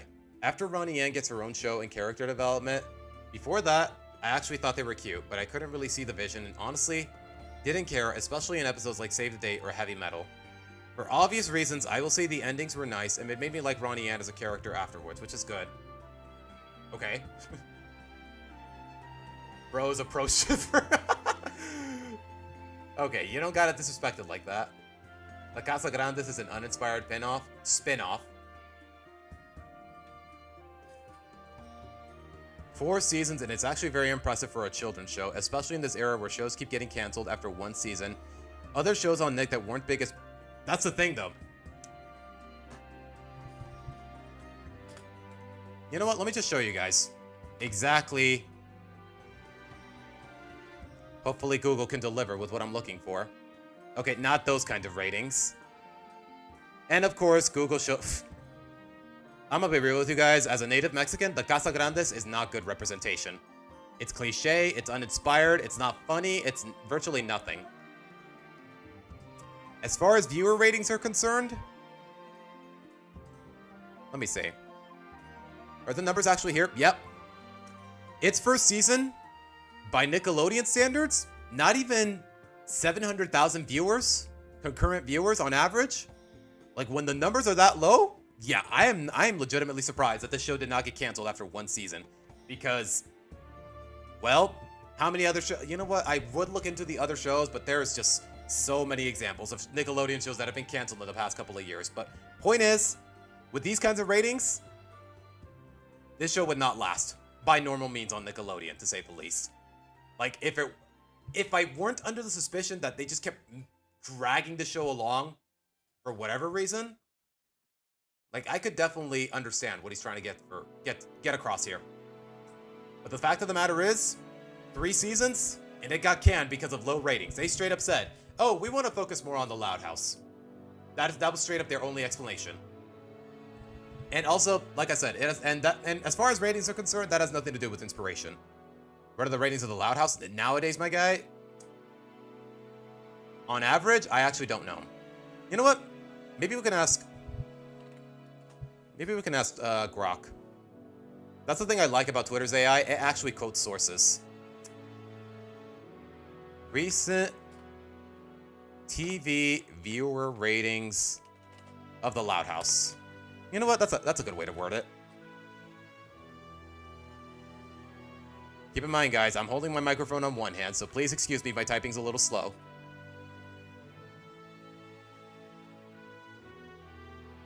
The show's final original episode aired in 2022, but reruns and holiday specials... Okay, this is outdated information.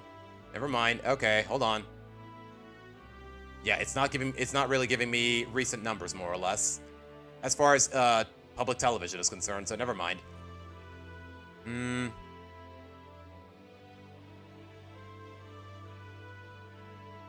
I like your Mudcat icons, thank you. I love your content, video was amazing, keep them coming, and don't stop making... What? Huh? Fire Emblem, especially Echoes and the Loud House, sign me up. Okay, well, apparently a lot of people really dig the Fire Emblem music in the background. You know what? Thank you, guys. That's very encouraging. Small YouTube making a long video about something I have some interest in and doesn't have an annoying voice and isn't completely unfunny. Chat. Should I be offended by that? Completely unfunny? Should I take that as I'm partially funny or I'm mostly not funny? Wait, Twitter has ChatGPT? Apparently. Alright, hold on, guys. Someone's knocking at the door. I'll be right back.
Okie dokie.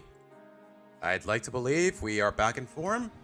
My dinner is standing right behind me, or really my lunch. Wait, what time is it? Oh my gosh, it's 4 o'clock already. I've been rambling. Okay, we'll be done with the comments soon enough. Don't want the thumbnail to be entirely clickbaity. I'm just saying for fun, don't take it seriously, but imagine if Lisa was responsible for the Louds not aging, time loop or something, I don't know. Okay, Fairly Odd Parents tried that kind of gimmick, and apparently we got one of the worst episodes in the history of the show, so I don't know if it can be handled well enough. Base take, yeah, the romance is pretty bad. Besides the pet romance episode, every single episode of the show about love is just mid at best. Based again? Okay. Lily is a girl, not a boy. What? What is he? When did I ever say Lily was a...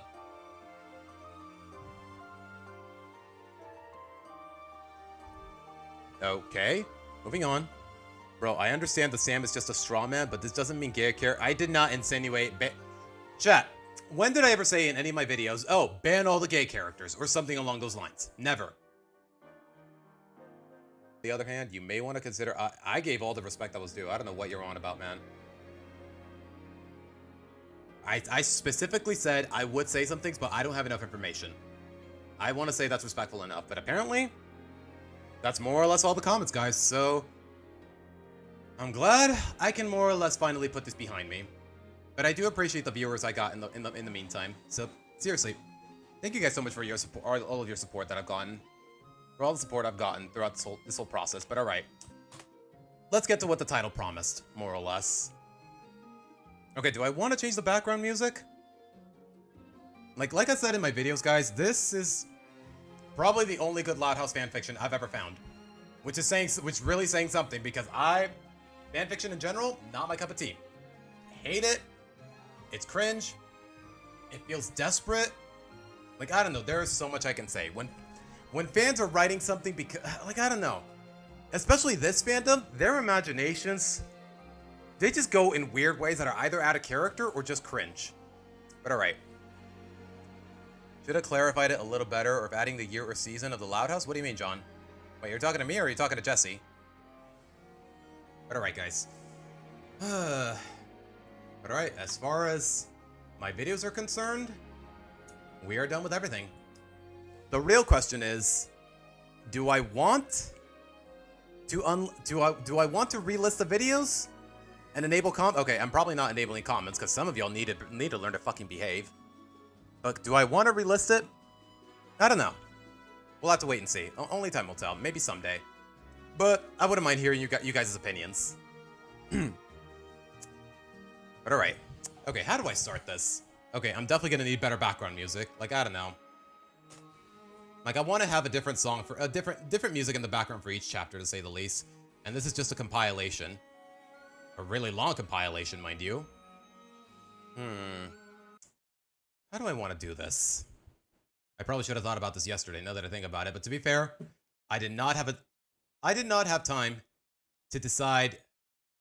Keep in mind, I ended stream at 7 p.m. yesterday, guys. After that time, I showered, I got dinner, and I went to bed. And I slept terribly because my neighbors are assholes. I thought you were going to read It's Not Your Fault eventually, John. But I want to get to this first.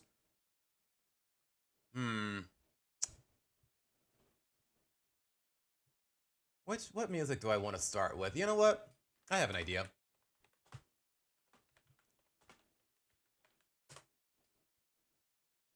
Is there an extended version? You know what? Can I read a whole chapter in 10 minutes? Probably. At Despagar, you usually find...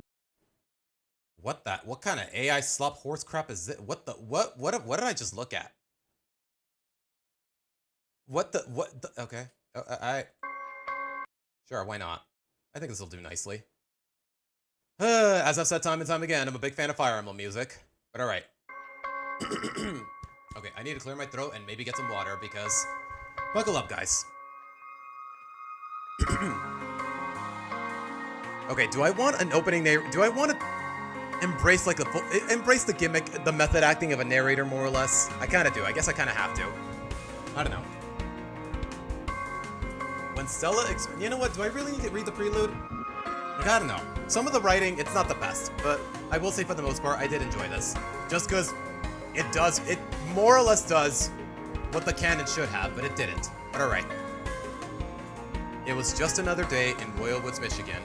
As per any other day, the sun was shining down brightly, the birds were whistling, and a 2-story house in the suburbs was breaking the sound volume, as it normally is when it comes to the loud house.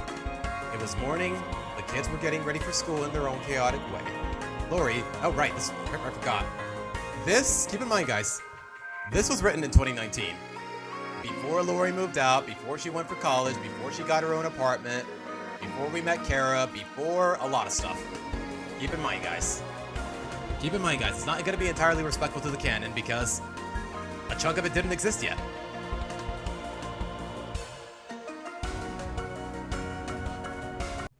Okay, for some reason my dog is barking. Do I want to look into it or do I want to keep reading? I want to keep reading, I'm not going to lie guys. It was morning, the kids were getting ready for school in their own chaotic way. Lori, the oldest sibling, spent half her time texting her boyfriend Bobby while multitasking several other things. You know what? Is the music really that loud? Okay, my bad. My bad. You know what? Let me check the audio levels on OBS just to be sure. Yeah, it's definitely louder, a lot loud compared to me. Get it? Loud? Because, you know, we're talking about the okay, I'll stop. Okay. Oh, gosh. You know what? Let me start over. It was just another day in Royal Woods, Michigan. As per any other day, the sun was shining down brightly. The birds were whistling, and guys, I highly encourage that you close your eyes as I'm reading this. I feel like it helps the story be more engaging. And a 2-story house in the suburbs was breaking the sound volume, as it normally is when it comes to the loud house. It was morning, the kids were getting ready for school in their own chaotic way. Lori, the oldest sibling, spent half her time texting her boyfriend Bobby while multitasking several other things. You know what? This kind of circumstance? Like, say hypothetically, this somehow miraculously became a canon episode. It could definitely be adapted to match a lot of the canon. Like, Lori just happened to be hanging out in the loud house still talking to Bobby. Like, I think you can implement that. Like, yeah, she has her own place, but how often does she visit her family? They literally live right next door. I think green suits you, Boo Boo Bear. That's the color of your outer vest, after all. Come on, Bobby, we've been over this 100 times. I'm getting a little tired of this back and forth. Lori, where's my hairbrush? Lenny asked. Give me a minute. Did you check the drawer, Lenny? Why would it be in a... Okay, that's actually really funny. Did you check the drawer, Lenny?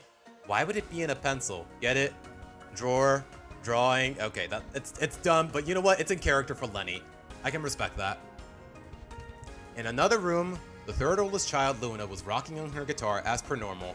For her, it was a good way to get energized in the morning and get her siblings energized, assuming they weren't annoyed by all the loud noise. Honestly, I think at this point they're all used to it. She definitely helps bring meaning to the family name. Thank you, Loud House! That was great, Luna. Hopefully next time more people will tune into your next performance. Get it? Tuned it? Okay. Between me and Luann, people are gonna get fed up with the puns left and right. Totally, brah.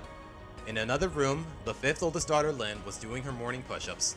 97, 98, 99. Meanwhile, her little sister was looking through her notebook, trying to think of some rhyming words. What word rhymes with pain? Easy. Gain. No pain, no gain. That's my favorite rhyme. Too easy and cliched. In another room, the young twins Lola and Lana are preparing for the day. Okay, I will say this. The bios, the background descriptions and whatnot, they're a little too wordy. But then again, I'm not a novel author by any means, so would I really understand how extensive it needs to be? But alright. Lola brushing her hair while Lana takes care of her reptiles, who she still has. Doesn't she have like a scorpion now or something? Like, I don't know, they keep updating Lana's pet repertoire to the point where it's kind of ridiculous, but hey. At least the idea is still consistent, more or less. Which is something that can't be said for a lot of the show. As Lola finished with the brush and reached for her perfume, she felt something slimy and squishy. She noticed that she had grabbed one of Lana's frogs, one of them. Doesn't she only have one? What was his name? Hops? Freaking out the pageant princess and causing her to fall backwards. Lana, get your stupid frog away from my beauty supply. Okay, you know what? That sounds like Lola. Give him a break. Hops probably wanted to look pretty. Okay, it was Hops. Cops probably wanted to look pretty too. Okay, you know what? That's actually really cute. The only way to make a frog pretty is if he kisses a princess, and I am not kissing that repulsive thing. Well, I'm sure he doesn't want to kiss you. Okay, that's good. Okay, that's a good line. Keep in mind, guys, I read this like 2 years ago. I don't remember a lot of it, so if there was anything I could appreciate, then you know what? I can see it now, more or less. What's that supposed to mean? That frog would be lucky to get a kiss from a girl as beautiful as me. And the two continued arguing.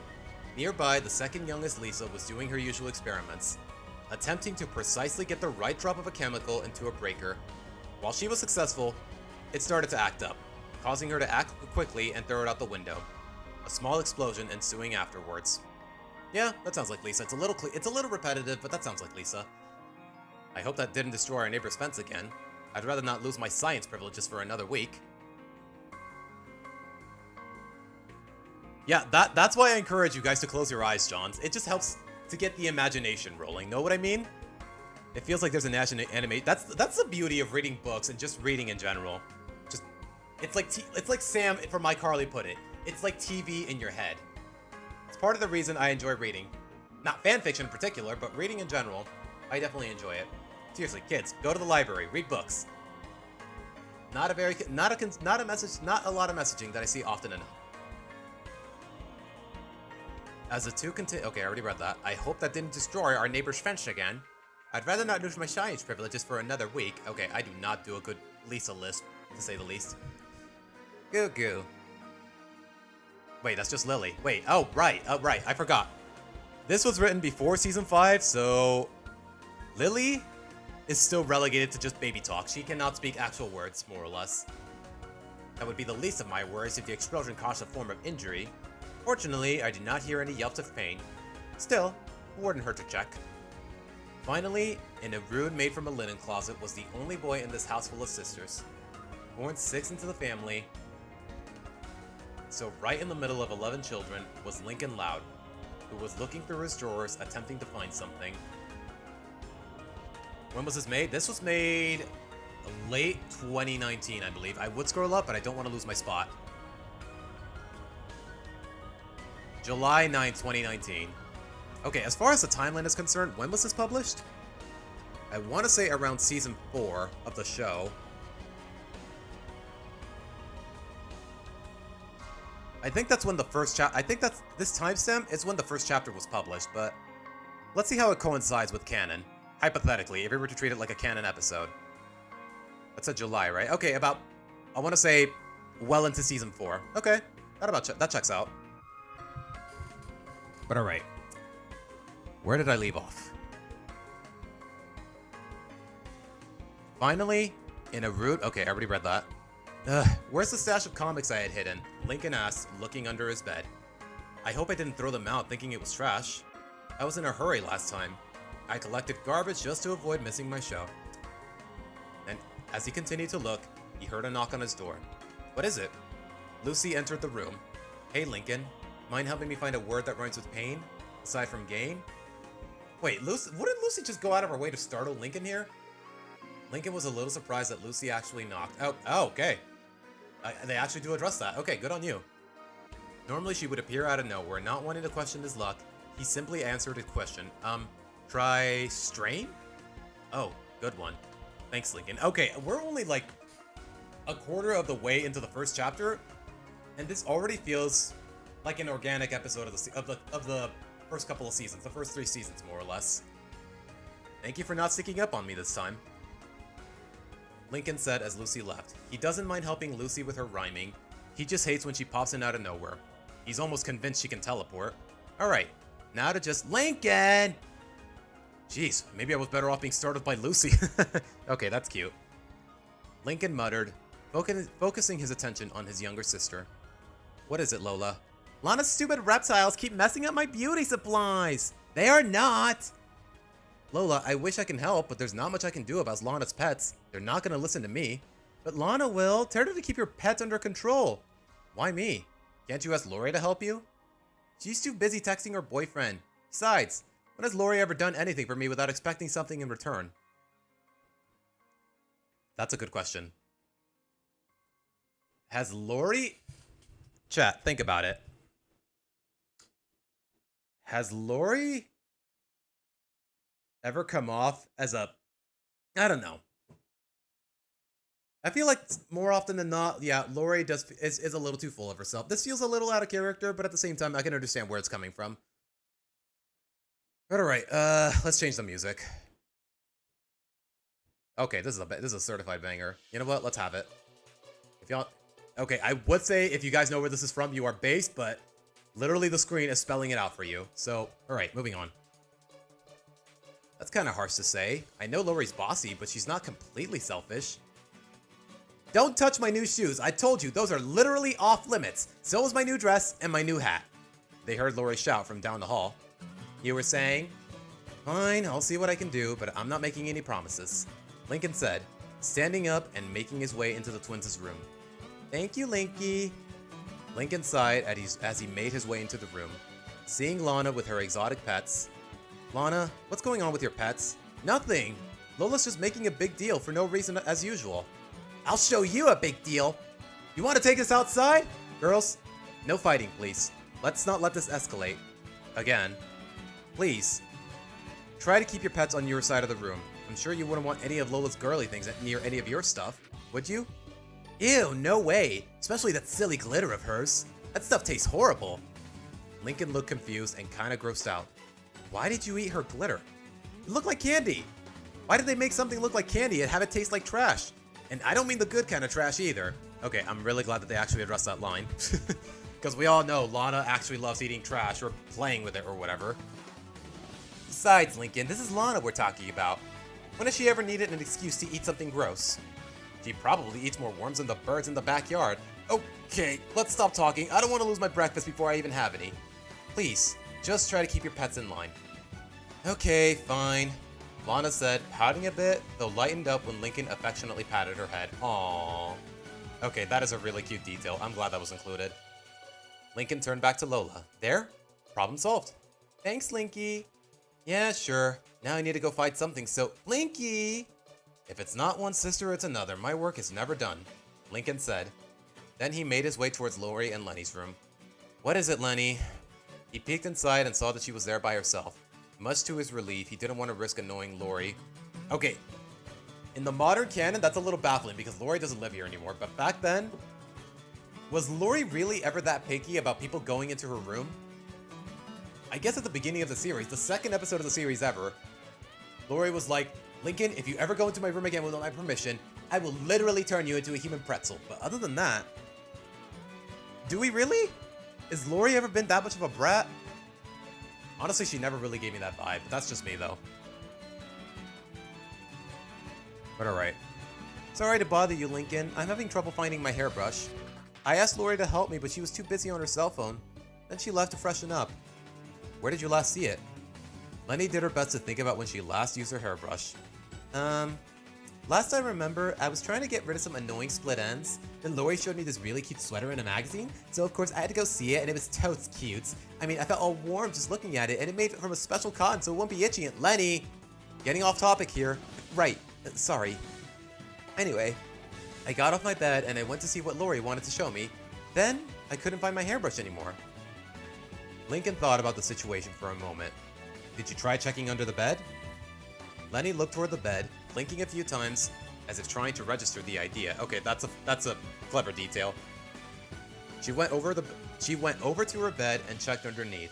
Surely enough, her brush was there, just as Lincoln alluded to. Oh, gosh, you're totally right! She grabbed her brush and hugged it close to her. She then placed it down at the edge of her bed and gave the same hug to her little brother. Aww.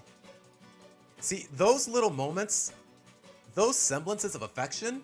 Oh god, did the stream crash? Why is YouTube telling me welcome to the live chat? Okay, you know what? Not important. Seriously, those little moments where one of the sisters just hugs Lincoln, we get a thank you, Lincoln pats one of them on the head. Those kind of details, they're what really drive the emotions home, more or less. Just those little details sprinkled throughout the episode, the novel, the fiction, the fan fiction, or whatever. That really digs it. That really changed it.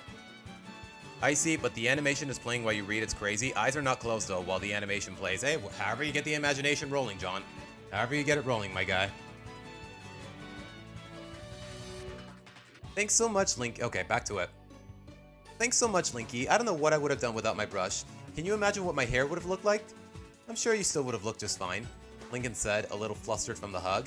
Ew, no way. My hair would be all tangled and messy, and those split ends? What a nightmare. But it's sweet of you to say that. I can always count on my favorite little brother to make me feel special. Lenny, I'm your only little brother. I'm your only brother, period. Still my favorite. Plus, being the only one makes it easier. Now, favorite sister? That's a tough one. Lenny said, then let go of Lincoln. Do you have a favorite?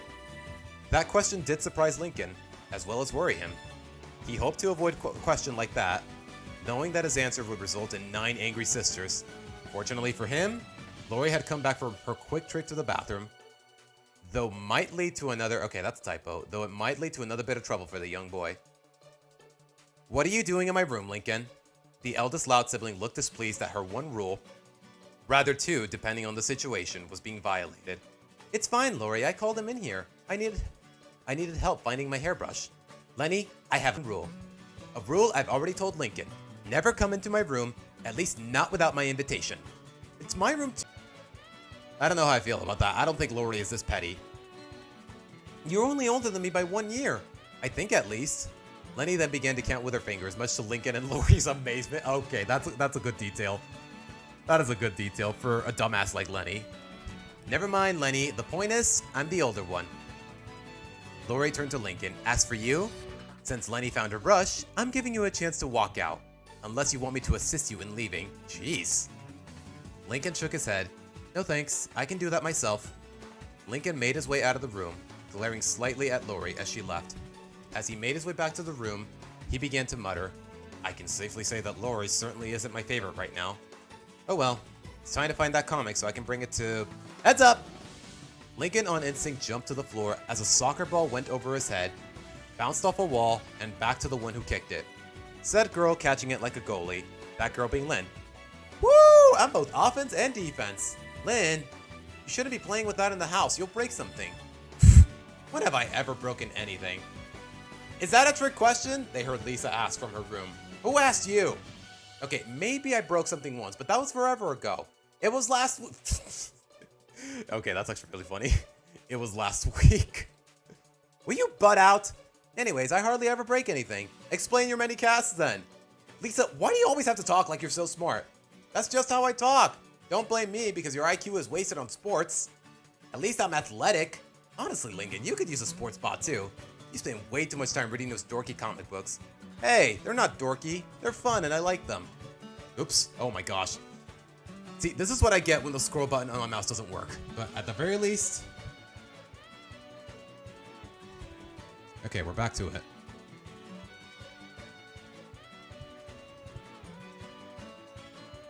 Okay, where did I leave off?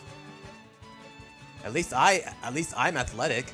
Honestly, Lincoln, you could use a sports body too. You spend way too much time reading those dorky comic books. Hey, they're not dorky, they're fun and I like them. Never got the enjoyment. I mean, seeing some overbuffed guy throwing cards doesn't really seem entertaining, bro. The fact that they're referencing a savvy, man, it just makes me miss the concept even more. Like, why did Nickelodeon scrap it, man? Why?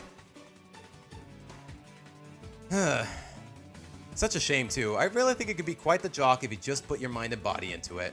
Lynn said, kicking her ball up and catching it in a finger twirl. Okay, that's a good detail. I mean, this is probably why it's so hard for you to land a girlfriend. You've got the looks, you just need the athleticism. I'm fine, Lynn. I'm not that eager to get a girlfriend right now. I'm not really good with girls anyway. Aww. Do I trust Lincoln to have that kind of insecurity? A little bit. I kind of do. Which is ironic for a kid with 10 sisters, but you get what I mean. Because you lack confidence. And to gain confidence, you need to be athletic. It will boost your self-esteem, and soon you'll be surrounded by girls. At least one's not related to you. Ayo. Okay, that was a good line. I'll take that into consideration. Look, I need to go look for something, and I don't want to be... Yo, bro! Want to check out the new song I wrote? Luna asked. It's my take on a rockin' love song. Normally it's not my thing, but I figured I'd give it a try. See what I can come up with. I think it's great, but I'd kinda like a guy's opinion on it. Lincoln sighed. Luna, I'd love to help, but he'd rather come see my new material, Luann said, popping her head from behind Luna. I've been working on a routine that'll leave you in so many tears, you'd think you were on an onion farm. Do onions even grow on farms? Lincoln wondered, then shook it off. Not the point. Look, guys, I'd like to help, but... Hey, Lincoln. Lucy said, suddenly appearing behind Lincoln, scaring the daylights out of him. Yep, there we go. Looks like he wouldn't be so lucky the second time. I'm sorry to bother you again. I need a word to go with Breeze. I don't know. Maybe sneeze? Or wheeze? Lincoln suggested. Look, I really need to... Lincoln! Lana got mud on my side of the room! He heard Lola call out. I did not! Lana shouted. Again? Didn't I just... Lincoln was again interrupted. Lincoln, did you take my phone when you came into my room? Why the heck would I take your phone? Well, it's not here and you were in my room without permission. Lenny gave me permission. I meant my permission. Point is that it's missing. If I don't get it back in the next 10 seconds... Lori was threatening, though she got interrupted. Oh, what? Are you mad because you can't go 2 minutes without texting your boyfriend? Quite honestly, he could use a break, Lori. You can be such an overbearing girlfriend. It's really kind of annoying, and I feel sorry for Bobby, having to constantly deal with your non-stop texts. Ouch. Honestly, it's like you can't even get a moment's peace when you're not in the same room as him. I'm surprised you two are even still together with how controlling you are. Damn. Is he wrong, though? He regretted that almost immediately. As his older sister opened the door, glaring at her little brother, the look in Lori's eyes suggested that it was going to be painful for him. Might have gone too far there, little bro. You literally have 2 seconds to give me a good reason not to pulverize you. 1, because I'm your little brother and we love each other, to know that I wasn't trying to upset you and just give you a little bit of friendly advice like I would do for any of my lovely sisters? 2, you should probably run, Lucy said to her older brother. Luckily, just before Lori got too close, Lisa had run out of the room with a bubbling beaker. Watch out! It's gonna blow! All the siblings rushed to their rooms, especially Lincoln, who made sure to lock his door. He then heard an explosion moments later. Wait. Has Lincoln's door always had a lock in it? I want to say no. But hey, what do I know?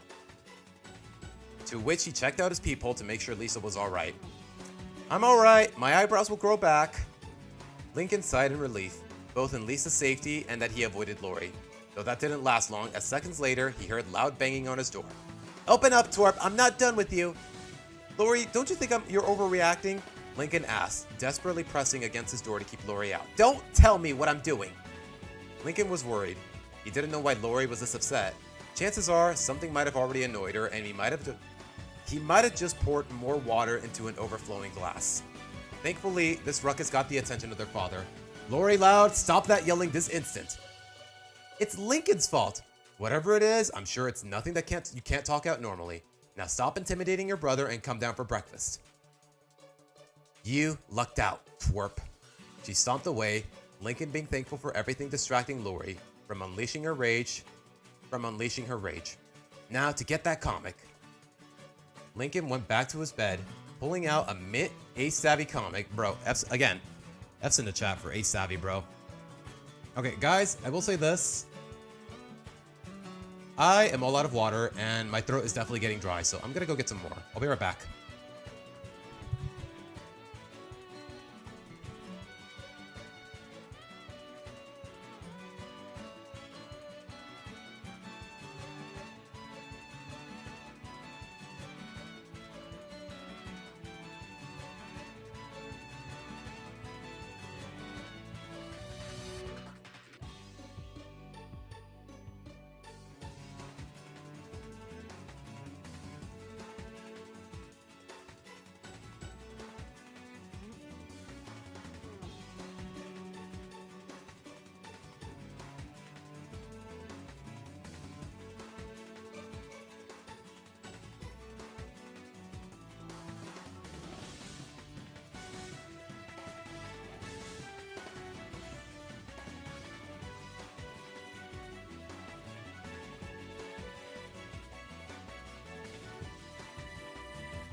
Oh gosh, I feel so much better, guys.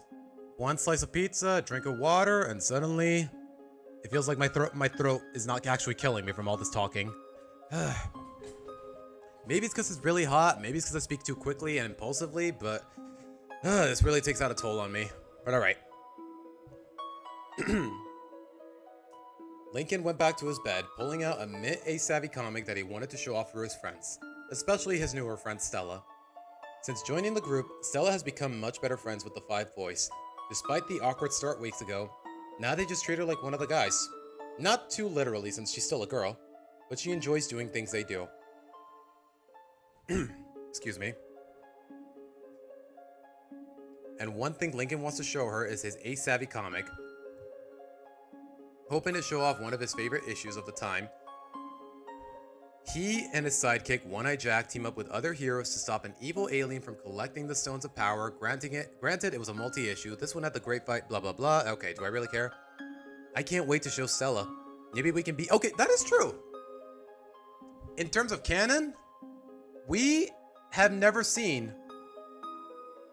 We've never seen Stella get into A-Savvy. The rest of the friends, they have, more or less, because of Pulp Friction, but... Stella never got the chance to get introduced to A-Savvy. Apparently she's into David Steele, but we never seen her get into A-Savvy. And honestly, I like the fact that this fanfiction actually implements that idea. Just an opportunity for Lincoln to bond with Stella, because let's be honest, we're not going to get that in canon at any point. Because for some you know what, I'm not going to repeat myself. I'm going to sound like a broken record. But alright. Maybe we can be A-Savvy buddies like me and Clyde. I can even help her get her own costume, Lincoln said as he placed it in his backpack. Now to get downstairs before Lynn eats my breakfast again. Lincoln made his way downstairs, quickly taking his seat at the table. Their father had made pancakes that morning. Lincoln made sure to grab plenty before his sisters hogged them all. Alright, Dad's famous pancakes. Attempting to grab some syrup, though Lori had grabbed it at first, still on the phone, Lincoln looked somewhat annoyed and had a slight suspicion she might have done that on purpose. Lori, can it twerp? Lori, maybe not be on the phone during breakfast, and please pay attention, you're wasting all the syrup. Oops, my mistake, Lori said, leaving only a few drops of syrup left. Then she slid it toward Lincoln, who was even way more annoyed. Thanks, Lincoln said sarcastically, trying to squeeze out as much syrup as he could. Hang on, sport, I'll get you another bottle. Hopefully this one doesn't get wasted. Thanks, Dad. You better not be eyeballing me, Lincoln, Lori warned, not taking her eyes off of her pancakes. Okay, is my mouse frozen? Hello? Why can't I scroll down? Okay, you know, oh, gosh, man. The last thing I need right now is technical issues.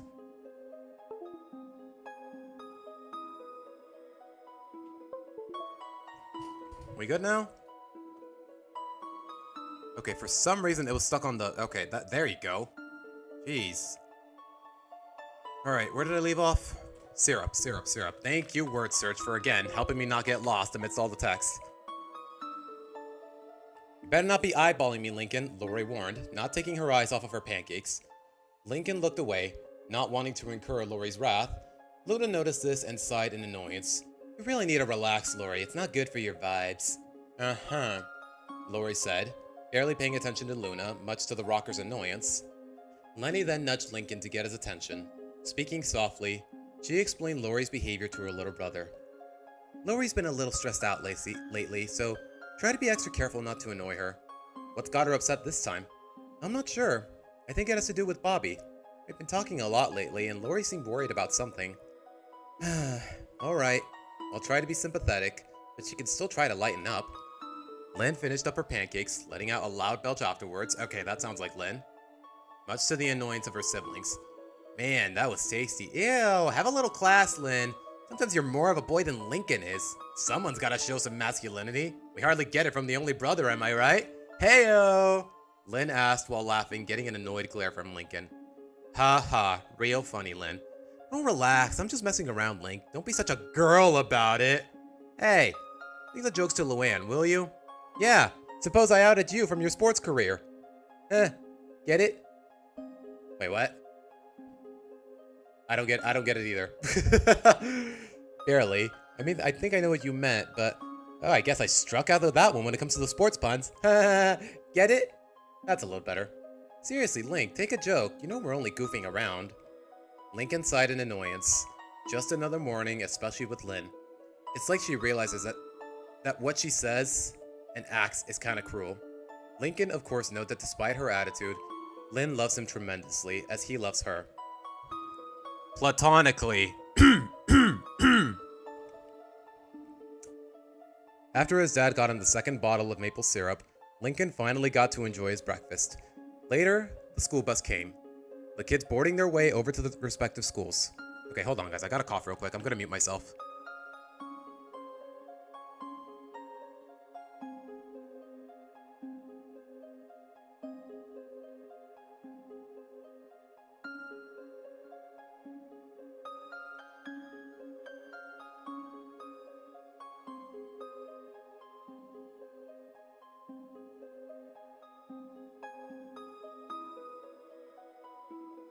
Jeez, man.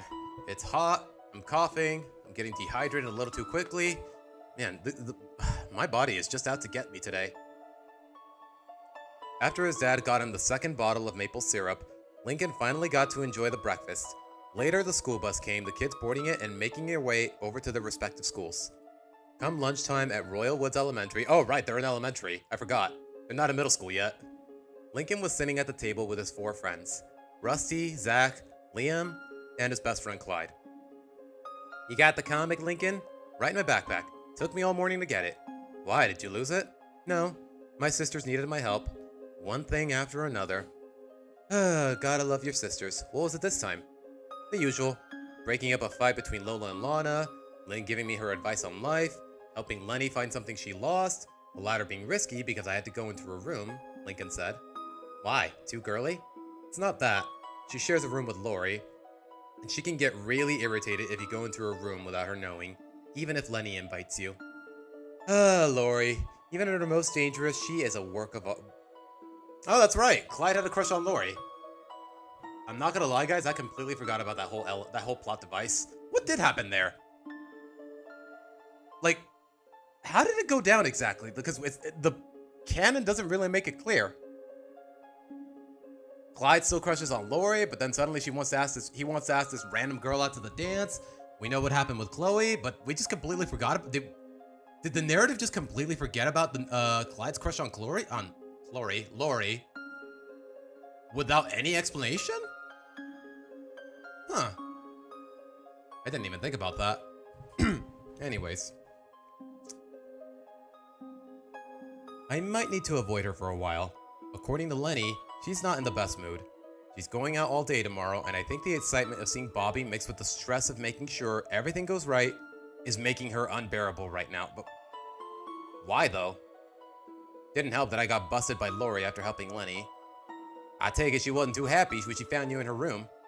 Let's just say I got lucky. She looked ready to pulverize me. Well, at least you got the comic. Now, all we have to do is just wait for Stella. You mean like right now? Hi, guys. Hi, Stella. So did you bring that comic you were telling me about? Sure did. Got it right here. The cool part is that tomorrow they're showing the movie version of this comic on TV. Wait, what? Okay, that feels a little inconsistent. When was this written? No, Aura, nothing crazy. The title is not clickbait. I did just want to read wholesome fan fictions, just as a palate cleanser, more or less. Nothing too crazy, but what's up, Aura? Welcome to the stream. Don't worry. Eventually, I will get to a couple of... How do I describe... John, how would I describe this fan comic that you're suggesting? I wouldn't say it's Nazi for work. It has some mature sub-concepts, but I wouldn't label it inappropriate by any means. You know what? Whatever. We'll worry about it when the time comes. But for now, title is not clickbait. I'm just reading wholesome fan fiction, just as a palate cleanser, just to relax, and just to hang out with chat. Here she comes now. Hi, guys. Okay, like I said, I thought Ace-Savvy movies were kind of a rarity. What about that? Okay, also, the one thing I really wish they would continue from Kings of the Con, the fact that his sisters want a cameo in that movie. Like, what happened to that movie? We never know. 5 seasons later, it's still a mystery.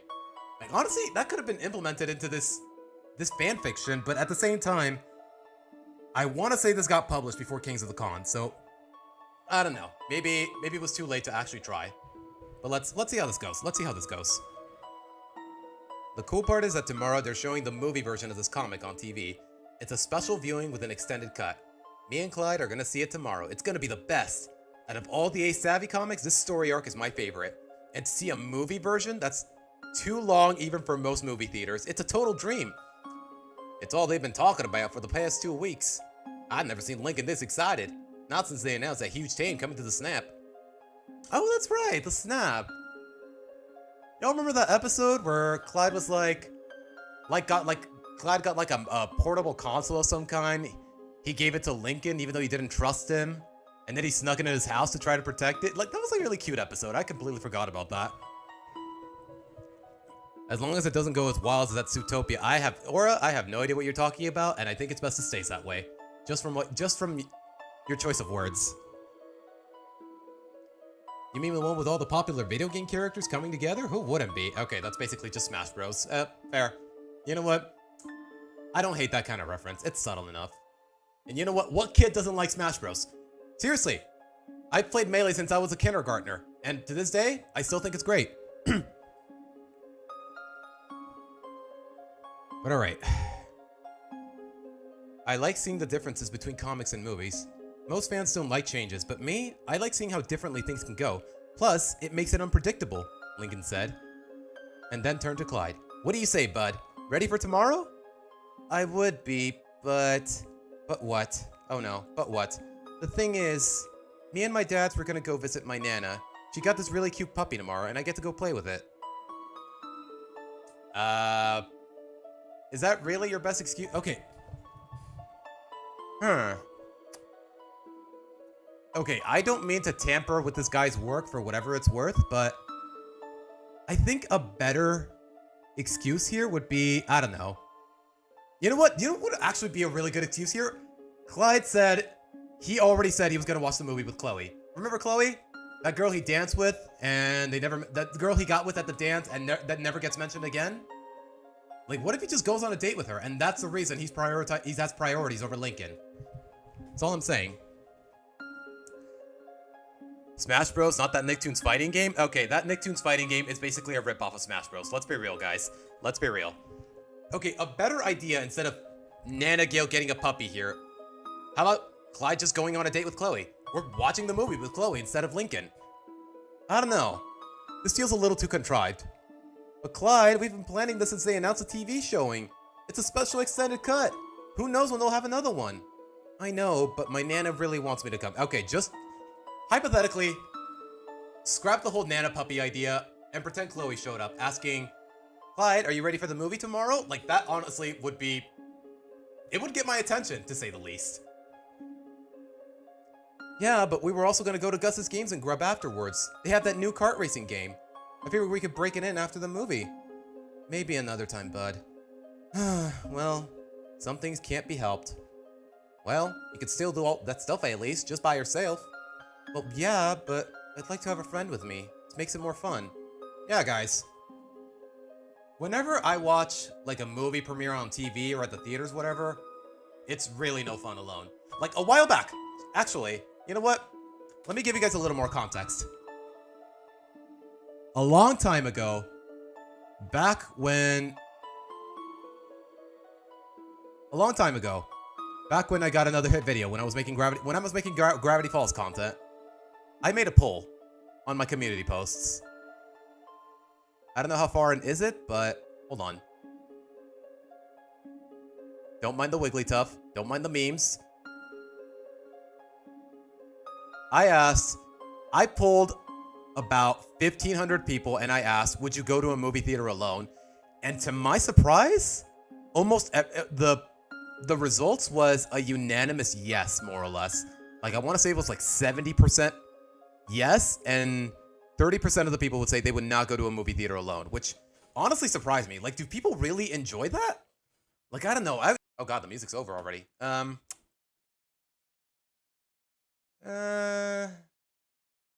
do I want to play now? Sure, why not? Alright, where the heck is it? Here. 3 years ago. I think probably even 4 at this point. I said, would you go to a movie theater alone? 2,500 people responded, and 70% of them, they said yes. And I was legitimately baffled because if I go to a movie theater alone, I feel like such a freaking loser. Deadass. But that's just me though. Nice read so far, thank you, Jorge.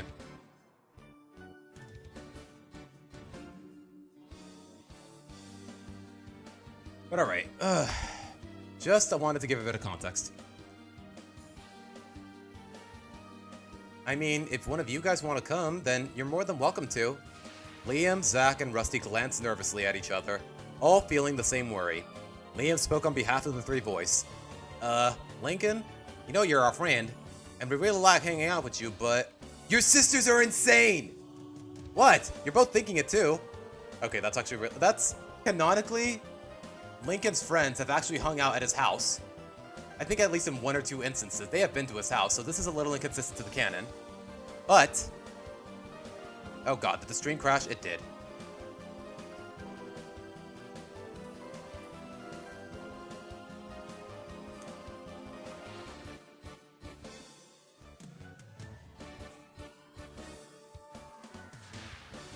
We good now? No more stream crashing? Please and thank you? We're good? You know what? While I'm waiting for everyone to get back, I'm gonna drink some water.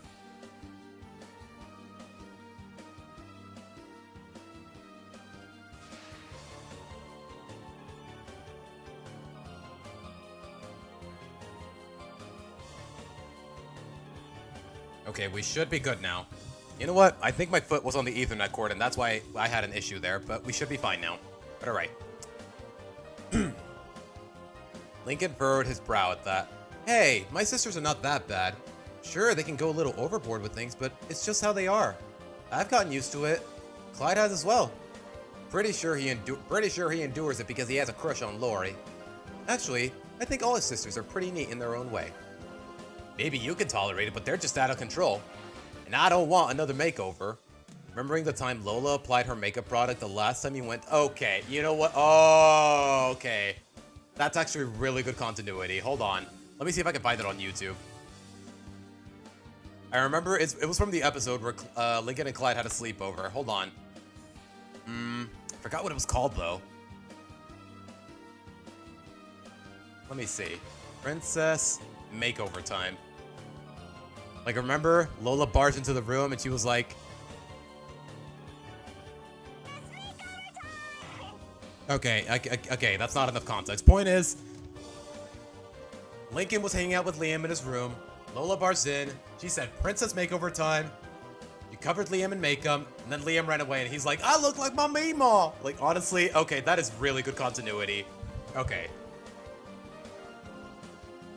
I still remember having to constantly rebuild our science project, just because your little sister had a crush on my brother. Seriously, they couldn't think of just let me know? Or you? Oh, gosh. Yeah, my throat is not at the best condition. I think, guys, I'm gonna end the stream after I'm done with the first chapter, because these chapters are really long, more or less. I've been rambling on for like half hour. It's 5 o'clock. So I think by the end of the first chapter, I'm gonna end the stream. And there's 11 chapters, so it's gonna take a while for me to get through it all, if y'all are down for that. But anyways. My sisters are stubborn when it comes to romance. Plus, they don't really trust a guy's opinion on the subject.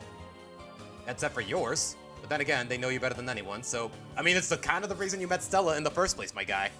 Anyways. Girls are like that, Stella said. Though the 5 of you kinda proved their point when the first time you met me. Lincoln sheepishly rubbed his head. Well, you're not wrong. We're sorry to tell you this, Lincoln, but your sisters kinda scare us. We can only imagine what it's like for you being in a house full of so many girls. I'm used to it. It might have cost me most of my masculinity, but still, I still wouldn't trade it for the world. Aww. 1 boy, 10 girls, wouldn't trade it for the world. Okay, that's good. That's good writing. Okay. That's so sweet of you to say, Lincoln. You're lucky to have so many sisters, and they do seem nice. Even if I don't see them much. Do any of them like comics, though? Maybe ask one of them to spend the time with you. Not really. It's not really their thing. I've even tried it in the past, but they're not interested. They just like their own thing too much. It's amazing how diverse a house of 11 siblings are. Each of your sisters seems to have a different personality. Kinda wish I could see them more often. Okay, that is true. I know I've said time and again, Stella is just brimming with wasted potential. But if she was gonna serve as if she served as a love interest for Lincoln as more or less intended, not intended, as implied, I think her bonding with one of, or several of the Loud sisters, not necessarily at the same time, that would have made for a good plot line, but we already know how it went down. Kinda wish I could see them more often. That little light bulb on Lincoln's head. Duh. Why didn't I think of that? The answer was right in front of me.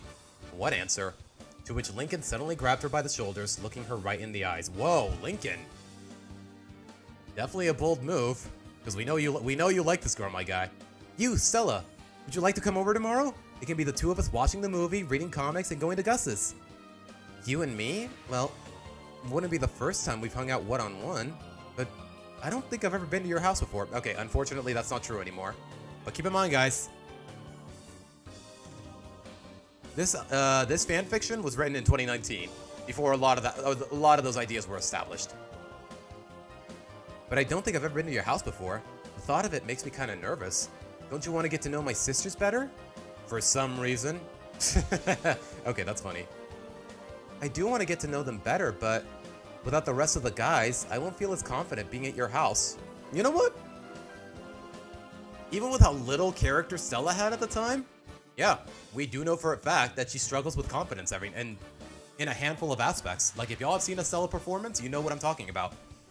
I think you should have read It's Not Your Fault before this comic, but still. Should I? Okay, at the very least, let me finish the first chapter, and then I'll decide. Lincoln turned to them. You guys are still welcome to come. We'll think about it. Maybe once I check my medical insurance. My guy, bitch, please, you believe in aliens. like, bro, you'll face an alien head on, but you're scared of 10 girls? Like, bro. Bro, Zach is such a dork. He's very lacking in character development, but from what I've gathered, he is such a dork. Lincoln sighed in annoyance. He really hates the reputation his sisters have. They're not perfect, but he knows they're a lot better than most people give them credit for. He hardly admits it out loud, but he loves them very much, even at their most irritating. Aww. I hope you consider it as well, Stella. It'd be nice for you to meet my sisters. Like, honestly, I can understand Lincoln wanting to hang out with Stella one-on-one, because let's be honest, the show has never given him the opportunity. The fact that he wants to grow close with her, actually spend time with her, rather than just, oh, be my girlfriend. Like, honestly, yeah. That is good character progression, to say the least. Stella did half a shrug. Well, I suppose it couldn't hurt. Plus, I'd get to know you a little better as well, right? Count me in. Sweet! You're okay with this, Clyde? Huh? Of course. Why wouldn't I be? Because you get jealous whenever Lincoln does something fun without you? Does he? I guess. In some instances. Did you read the Loud Luck fanfic yet? There's like... Or which one? There's like 20 of them. You're gonna have to be a little more specific. What? No, I don't. You were like that when we first met. You and Liam got jealous when me and Rusty started hanging out with Lincoln. You did start hyperventilating a bunch of times. Come on, guys, that was in the past. I promise I won't get jealous of Lincoln and Stella. Clyde insisted. I wouldn't want my buddy to be deprived of a great day because I'm not there. Clyde then muttered. Plus, it's only one day. As long as you're fine with it, buddy. Lincoln said, then turned to Stella. I want to see what alternate endings people came up with. It's not really anything you would expect, to be honest. It's just, oh, they don't make him wear the squirrel suit, or I don't know. I don't expect anything crazy out of it, to say the least. But alright. Where did I leave off? I wouldn't mind my buddy to be deprived of a great day because I'm not there. As long as you're fine with it, Clyde. It's settled then. Movie starts tomorrow at noon 30. Come over around then. I'll be there. Oh, and just a fair warning. When you come over, my sisters might assume that we're on a date, so try not to worry about it too much. When they try to setting the mood, and please just ignore it. Does that happen a lot when you bring a girl over? Well, before you, The only girl I regularly hung out with was Ronnie Ann, but yeah, they did that a lot with her as well. Okay. Am I alone in feeling a little bit of catharsis in the fact that Lincoln mentioned Ronnie Ann to Stella? Like, I don't know. Like I said, like we know, Ronnie Ann and Stella have never met. So just the mere mention of one character to the other is just finally. I feel like finally, but then again, this is fan fiction, so maybe I shouldn't be too optimistic about it. Especially since Lori dates her older brother Bobby. Ronnie Ann, huh? You've mentioned her a few times, so you two are never, what's wrong with Clyde? Lincoln turned to see Clyde angrily gritting his teeth, then turned back to Stella. That happens whenever someone mentions Lori. Okay, like I said, it's a better idea. Yeah. Normally, I'd hate the fact that Clyde got over his crush on Lori off screen, but at the same time, there's that whole debacle with Chloe. So, can we just pretend Clyde's crush on Lori doesn't exist here? I'm just saying.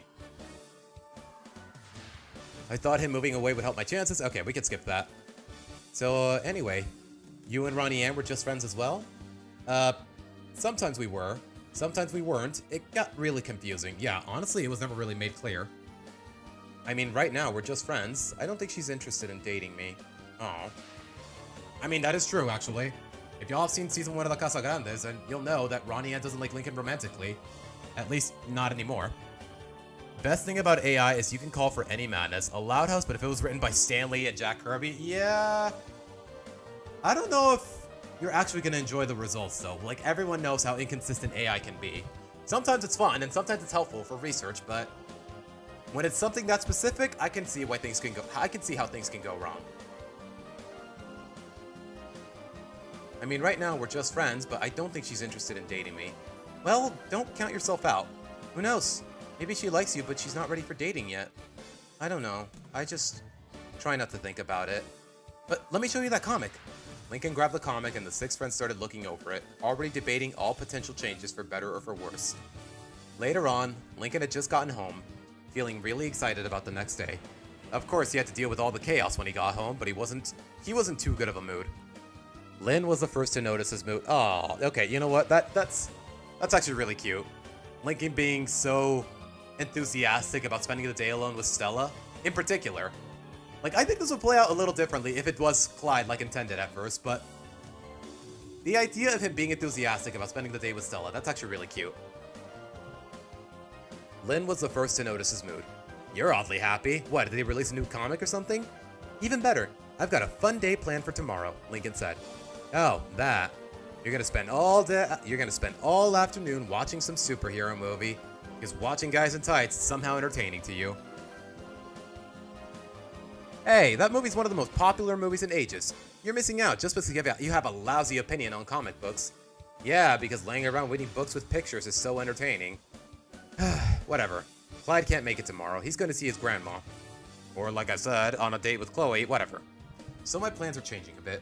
So what, you're just going to join him or something? That doesn't sound fun. No, I'm still catching the movie, and the arcades later, but with Stella. Wait, Stella? That new girl? Yeah, she's coming over tomorrow, so everything me and Clyde were gonna do, I'm gonna do with her instead. Hold on. You mean to tell me that you finally got a girl to come over to this house, and you're going to spend a day watching comic movies and playing video games? Yeah, what's wrong with that? You dingus, you can't do stuff with a girl that you do with a guy. What's the big deal?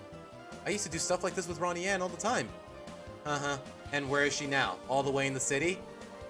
Huh? Is she implying that she moved away because she's... you know what, whatever. Lincoln squinted his eyes and glared at his older sister. Hey, that was beyond her control, and for the record, when I go visit her and her family, we still do all that stuff. So your argument's weak. Fine, so she's the one girl who likes that lame stuff. Doesn't mean all girls tolerate it. Or do you still think you're an expert on girls? Okay, that's clever. That's a clever callback to the Girl Guru episode. That's clever. Hey, at least I know my friends, and she wanted to come over, so do me a favor and don't screw anything up. Last thing I need is another friend who doesn't like coming over because they think my sisters are insane. Oh, so now it's our fault you can barely bring a friend here besides Clyde? Kinda, actually. And why are you so against the idea of a girl liking comics? You're a girl who likes sports, that's normally a guy thing. Hey, Watch your mouth, Stinkin'. Being an athlete is way more respectable than being a comic nerd. Lincoln rolled his eyes at that. Lynn, as usual, when it comes to his sisters, was being hypocritical. Look, I don't have the time or the patience to argue. I just need to let the rest of the sisters know about Stella. And please, just be on good behavior. Hey, we know girls, Stinkin'. Don't act all smug just because one is going on a pity date with you. Hey, it's not a date. Oh, the music's over. Really? That was 15 minutes? It feels like it goes by so quickly. Alright. Let's see what YouTube is recommending as far as music is concerned. Wait, is this what I think it is? Okay, you know what? I can work with that. Alright. Hey, first off, it's not a date. And second, what do you mean pity? Hey, come on. No girl wants to do a comic date with a guy unless she feels pity towards him. You want to see a movie? That's fine, but getting into your comics and video games isn't really a date. Also, say what you will about sports, but girls like a jock. That's why more girls are getting into it. Helps them be closer with the types of guys they want. A strong-willed guy who grew past petty video games and comics. Ouch. Huh. What? What's the big deal? 3 of Lori's classmates like comics too, and one of them is a girl. Yeah, and how many of them have dates? Look, I'm not saying all girls hate comics. They're just so rare. It's like I told you this morning. You got the looks, but until you actually grow up and stop clinging to this stuff, it ain't gonna happen. Lane placed her hand on Lincoln's shoulder. If I'm tough, it's because I care, baby bro. Aww. Lincoln's patience was officially at an end. Look, she's already told me she's not interested, so I don't have anything to lose. Aww. You know what? I totally believe it. I totally believe that he would have that kind of be under that impression. Lincoln took a breath to keep himself from getting any more frustrated. I have some schoolwork to do, so if you need me, I'll be in my room. He then moved past his older sister, having enough of her mouth. But do me a favor and don't need me. As he went upstairs, Lynn scoffed to herself. Lincoln so needs help with girls. What's this about linking with girls? She heard Luann ask. Lynn turned to face her sister, though saw that Luna, Lucy, and the twins were also present. Apparently, Lincoln's bringing over a girl tomorrow to watch the movie. Wait, Lincoln's bringing over a girl? Righteous! Who is it? Anyone we know? Luna asked. The new girl, Stella. They're gonna spend the day watching comic movies and playing video games. Comic books and video games? That's so lame. Why would he put her through something like that? Lola asked. Because it's what he does with Clyde, as he puts it. I don't think little bro should be treating this girl like another guy. He'll be friend-zoned for life. That's what I told him, but of course he didn't listen. He's yet to learn when it comes to girls, he needs us to keep him straightened out. Are you sure? Lincoln's a lot more capable than we give him credit for. So long as he has the confidence, Lucy said. That is true. It's consistent with his character. She's right. Sometimes our meddling has backfired. Plus, he does know this girl better than any of us. Maybe he's onto something. Come on, this is Stinkin' we're talking about. He's lost without us. Well, he is the self-proclaimed man with a plan. I don't think we should manipulate things. He should try this on his own. Well, come on, you said it yourself. He needs confidence. How often has Lincoln had confidence? Anytime it seems like he's growing a backbone, he crumbles down. Remember how quickly he shifted gears when it came to Lori? It's Lori. Even you can't take her when he's mad. Yeah, she'd rock you like a hurricane. Ah, I see what you did there. Y'all know, okay, that's actually really clever. Y'all know how Luna loves referencing classic rock songs. Here I am, rock you like a hurricane. Okay, that's a good one. That's a good one. This guy knows this stuff. I can respect. Look, I'm not saying we need control over every little thing he does, but he still needs a little push in the right direction. It's like sports. You need to rely on your skill, but you still need a coach to make sure you stay on the right path. Lynn's right. I know our bro's smart, but I don't think I could forgive myself if I sat back and let him blow it with this girl. Well, how do we help him then? Luann asked. Let's try to keep an eye on things. One thing he had a point on is that if we come on too strong, it would scare her off like the rest of his wussy friends. Hey, I brought out that one boy's glow and he didn't even show me gratitude, Lola said, crossing her arms in a pout. Who can blame him?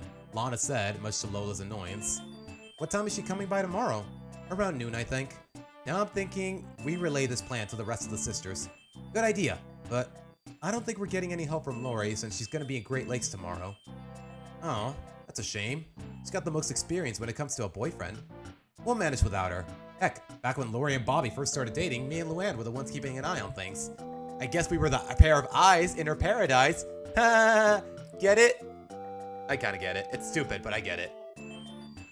Is he even interested romantically in this girl? Lucy asked. They could just be friends. I'm pretty sure she is, girl. I'm pretty sure it... Okay, you know what, to be fair? No, you know what? I have no reason to... I'm pretty sure all of the sisters know that the new girl in white hair was Stella. The same girl they're talking about here, so... I don't think they have any reason to think that Lincoln is not interested in her romantically. Lucy, whose side are you on here? Don't you want Lincoln to get the girl? Of course I do, but it'll mean nothing if he doesn't want it. Sometimes we cause him grief when we try to help. Remember when we goaded him into kissing Ronnie Ann and he got hurt? Oh, like you didn't enjoy the punch. Okay, that's just dickish. I saw you smiling to yourself when Lincoln walked around with a black eye. Okay, John, your comment distracted me a little. Okay. I saw you smiling to yourself when Lincoln walked around with a black eye. Why? Why would Lucy take any pleasure in Lincoln getting hurt? I know she's a goth and she's a little outlandish with her behavior, but nah, I don't like that line. She did find humor from the incident, though she didn't find humor in how angry her brother was with her afterwards. Yeah, she should not find any humor in either circumstance. Let's just play it cool and keep things mellow. Work through it naturally, Luna said. Stella seems like a cool chick, but it'd be great if she and Lincoln got together. Okay, I'm not gonna lie. The term hooked up, it feels a little inappropriate in this kind of context. So it's official. Together, we'll help mold Lincoln into the man this girl can sink her teeth into. I like sinking teeth into things, Lucy said with a small smile. Okay, that's actually really clever, because we know she likes vampires. All in? Lynn asked, putting her hand out. The other sisters quickly gazed at each other and nodded, putting their hands in as well. All in. Okay. Not a bad first chapter. For the most part, everything felt in character. For what it could do, for what it was worth, it tried to be consistent with the canon, at least at the time. Like, I don't know about you guys, but I kind of liked it. Keep in mind, I haven't read this in like 2 years, and I don't remember a lot about it, so... Okay. Yeah. I can get behind it.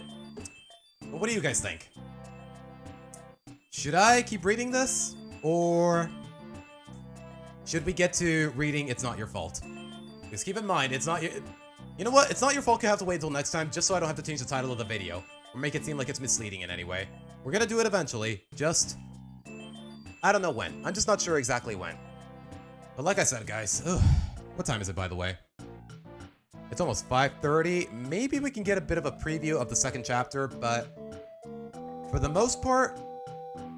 if we don't finish... I don't know. I want to finish around 5:30, 6 o'clock to say the least. So...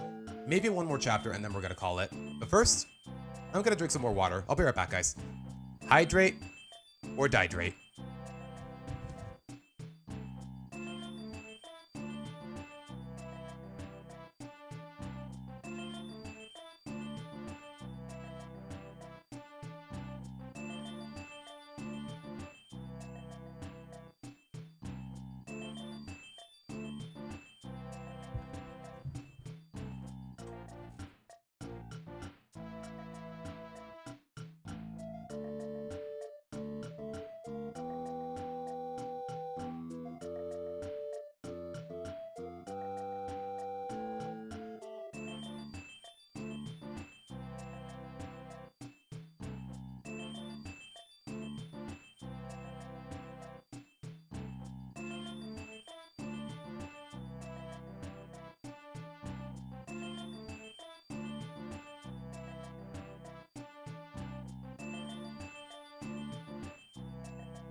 Alright guys, I think the plan is one more chapter and then we're gonna call it. We should be done by around 6 o'clock, but keep in mind guys, this is 11 chapters long.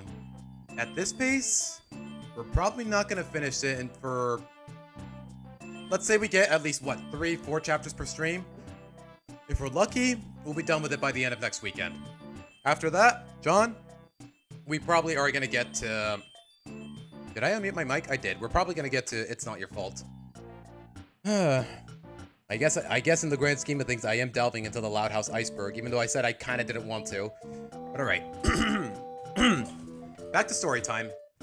Get comfortable, guys. Hopefully my voice isn't too annoying to the point where you're not comfortable. But alright. You know what? Let's change the music.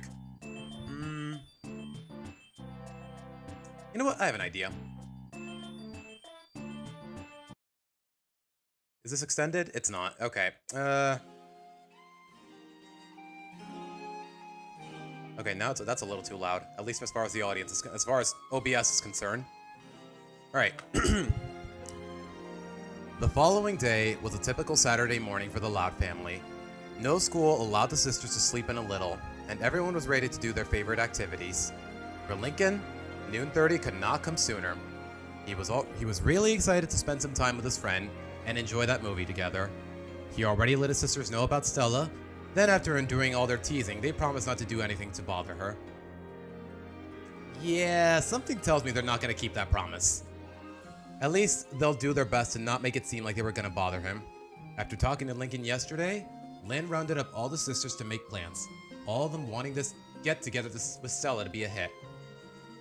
Lori was fully aware of Stella as well, wishing she could be around, but she made a promise to Bobby. Okay, what is so important about this trip with Bobby?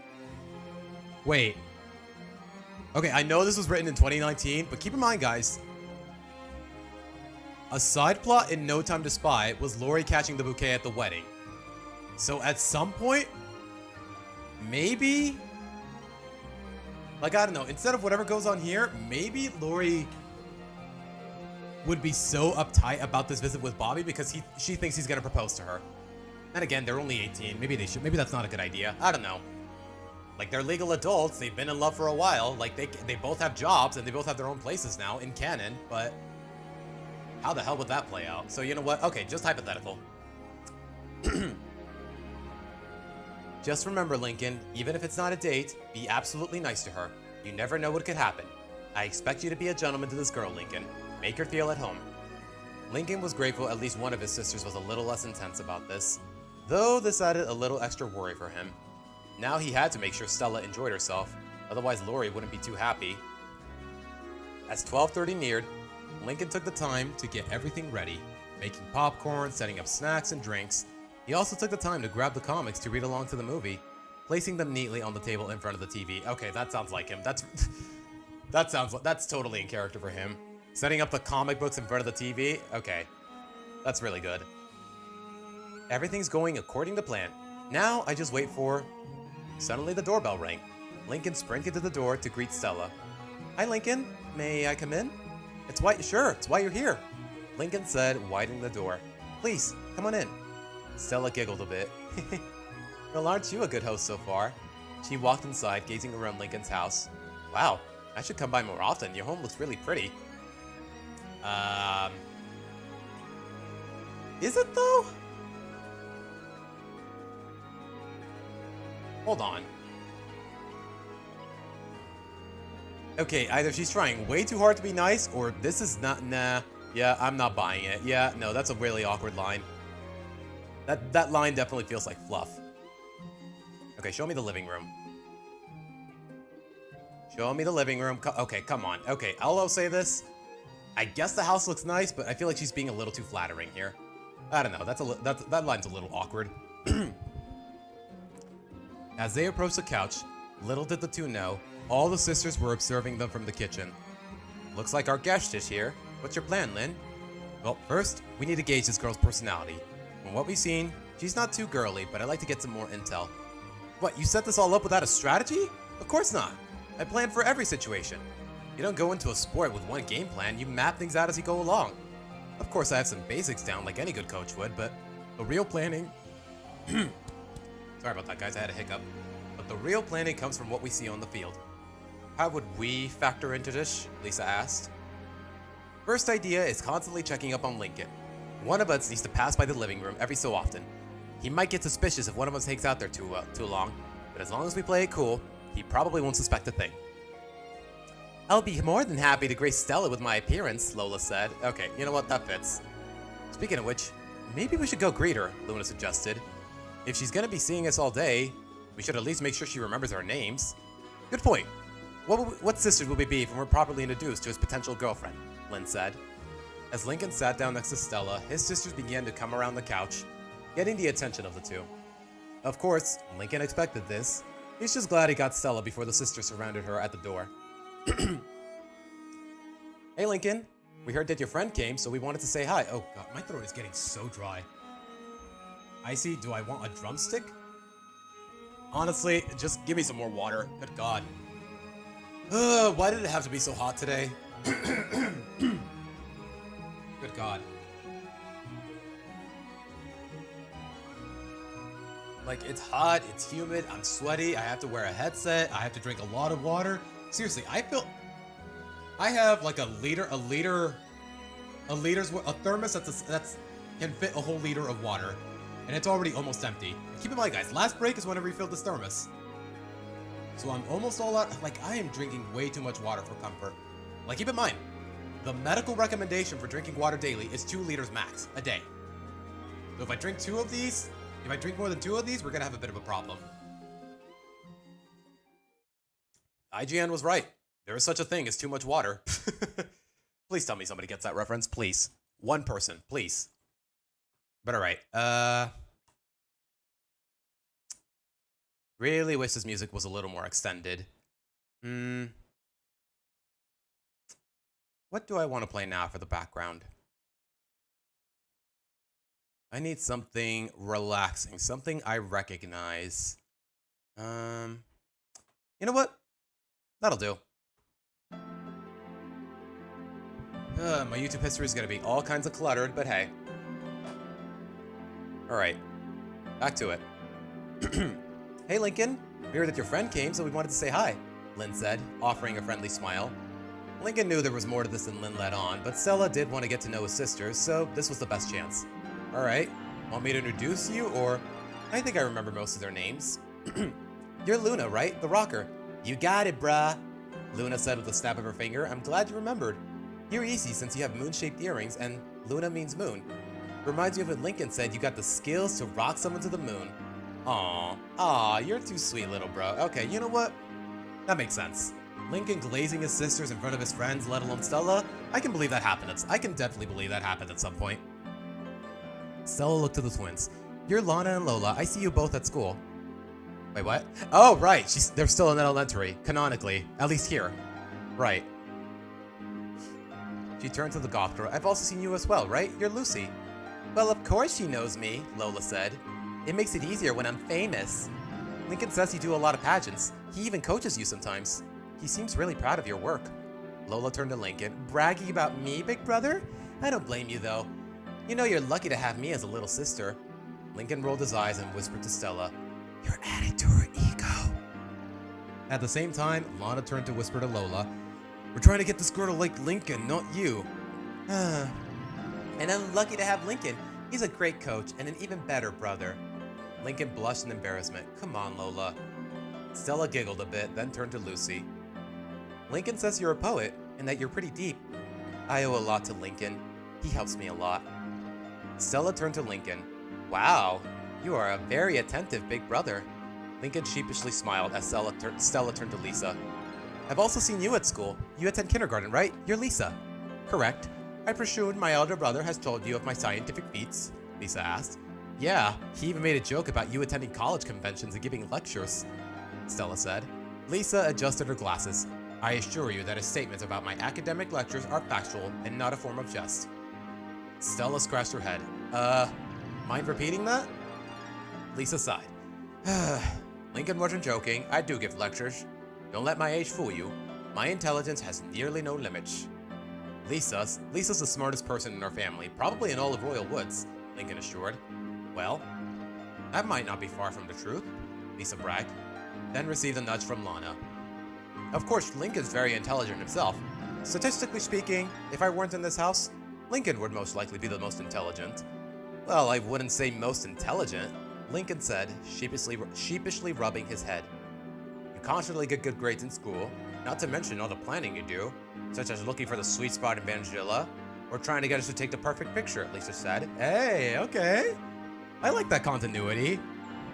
To be honest though, Picture Perfect is not my favorite episode, but hey, I can respect continuity when it's there more or less.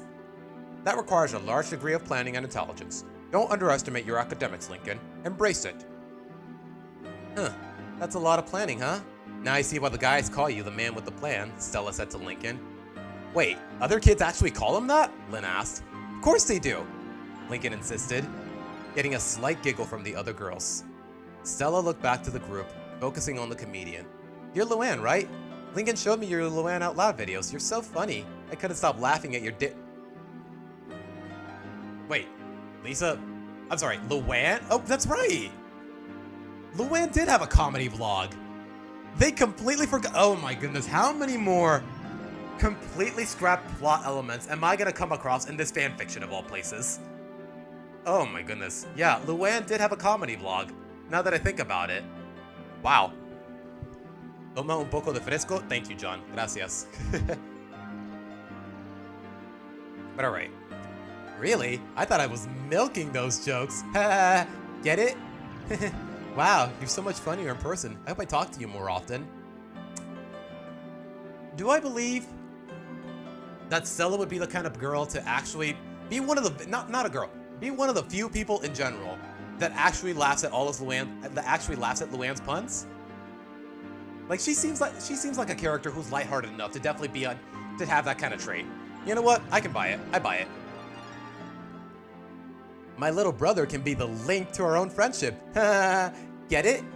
Stella giggled some more, wiping a tear from her eye as she looked over the rest of the sisters. Now, the last couple will be tricky. I know one of you is named Lenny. She turned to Lynn. Would that be you? Oh, I'm Lynn, the athlete answered, little annoyed that she was the first to not be recognized. Oh, right, sorry. Lincoln said one of you was named after your father. Stella said, then looked to the oldest blonde. So, are you Lenny or are you Lori? I'm Lenny. Then elder sister answered, then looked at the rest of the sisters. I am Lenny, right? Okay, that's okay, that's really funny. Yeah, okay, good, very good. Props for the consistency. This is one of those instances where Lenny can be a dumbass, and it doesn't undermine the plot or her character in any way. I like that. Stella turned to Lincoln, getting a shrug from the boy. Lincoln did mention to her once that Lenny wasn't too bright. Well, I commend you for getting most of us right, Lisa said. It took Clyde some time to get to know all our names, mainly since he spent most of his time going gaga for Lori, at first. Yeah, Clyde, for whatever reason, for some unexplained reason, stopped crushing on Lori, but you know what, I'm not complaining. I'm pretty sure none of Lincoln's other friends know our names at all. Lincoln was about to protest, but then he had to wonder, did his other friends know all of his sisters' names? Probably not. Like, honestly, how often do Lincoln's friends, let alone Stella, actually interact with his sisters? It's honestly kind of frustrating the more I think about it. It just makes the cast seem a little more cluttered, know what I mean? So, I only see 8 sisters. Where are the other 2? Lily is taking a nap. As for our eldest sister Lori, she's in the city visiting her boyfriend with our fatherly unit. Stella whispered to Lincoln. Does she always talk like that? We're hoping she outgrows it. Then again, we've all had the same personality since birth, so maybe it's a bit of a long shot. Stella turned back to the sisters. Well, I kinda wish I could have met all of you, formally at least. She's the sister I've heard about the most, mainly from Clyde. Not like you'll never have the chance, little dudette. She's coming back tonight anyways. Not sure if you'll be here that long. Oh god. This is what I get for running my mouth immediately after lunch. Like, I just get hiccups, Ow, my throat hurts. Ow. Oh, my freaking, what is it, my diaphragm? Ouch. Me and Lincoln are going to Gus's Games and Grub after this. Then he's taking me home from there, so probably not. Ew, walking the girl home, little bro? What a little gentleman. Lincoln rolled his eyes at the teasing. Thankfully, the movie was about to start, so now it can finally be him and Stella. Alright, savvy time. Lincoln grabbed the comics, We'll talk to you after the movie ends. Oh, crap. Gosh. Okay, that's on me. This is what I get for handling the mic with another hand. But here we are. Sure thing. Just need us. If you need us, just let us know, brah. We're not too far away. Call us for anything. Lincoln suspiciously squinted his eyes at his suddenly generous little sister. Right. The sisters all walked past Lincoln, leaving him and Stella to the movie. Your sisters seem really nice. You're lucky to have so many. I feel that way too. Having a lot of sisters who will always be there when you need them is very reassuring. Aww. Lincoln said, even if they might meddle more often than they should. At least you're never lonely. Okay. Wait, was that intentional? If y'all have seen the extended version of the Loud House theme song, some of the lyrics go, at least I'm never lonely, we're never lacking for a sports team, maybe this crazy's not that bad. Is that a reference to the lyrics? I feel like that's a reference, but I don't know. It seems like this writer did his homework, so I wouldn't put it beneath him. Anyways, oddly enough, there are times I feel alone. Maybe it's because I'm the only one without a roommate. Probably why I'm usually the odd one out when it comes to what we all like to do, Lincoln said. But it's nothing I can't live with. And there are way more pros and cons to having 10 sisters, at least for me. Maybe if you told that to your friends more often, they'd have no problem coming over, or maybe you wouldn't have to worry that much, Stella suggested. I've tried, but it's their loss. Oh, we're missing the beginning. The action starts straight away here. Stella took notice of one of the comics. I've always noticed that the costumes look different in movies than in comics. Oh yeah. Even to this day, not every costume is entirely comic accurate. And you know what? That's fine. It's an adaptation. You gotta make changes, and let's be real, guys. Some costumes, keep in mind, they were made in like halfway through the previous century, so some of the designs are a little questionable at best, to say the least. Anyways. Makes sense. Some designs aren't meant for movies, Lincoln said.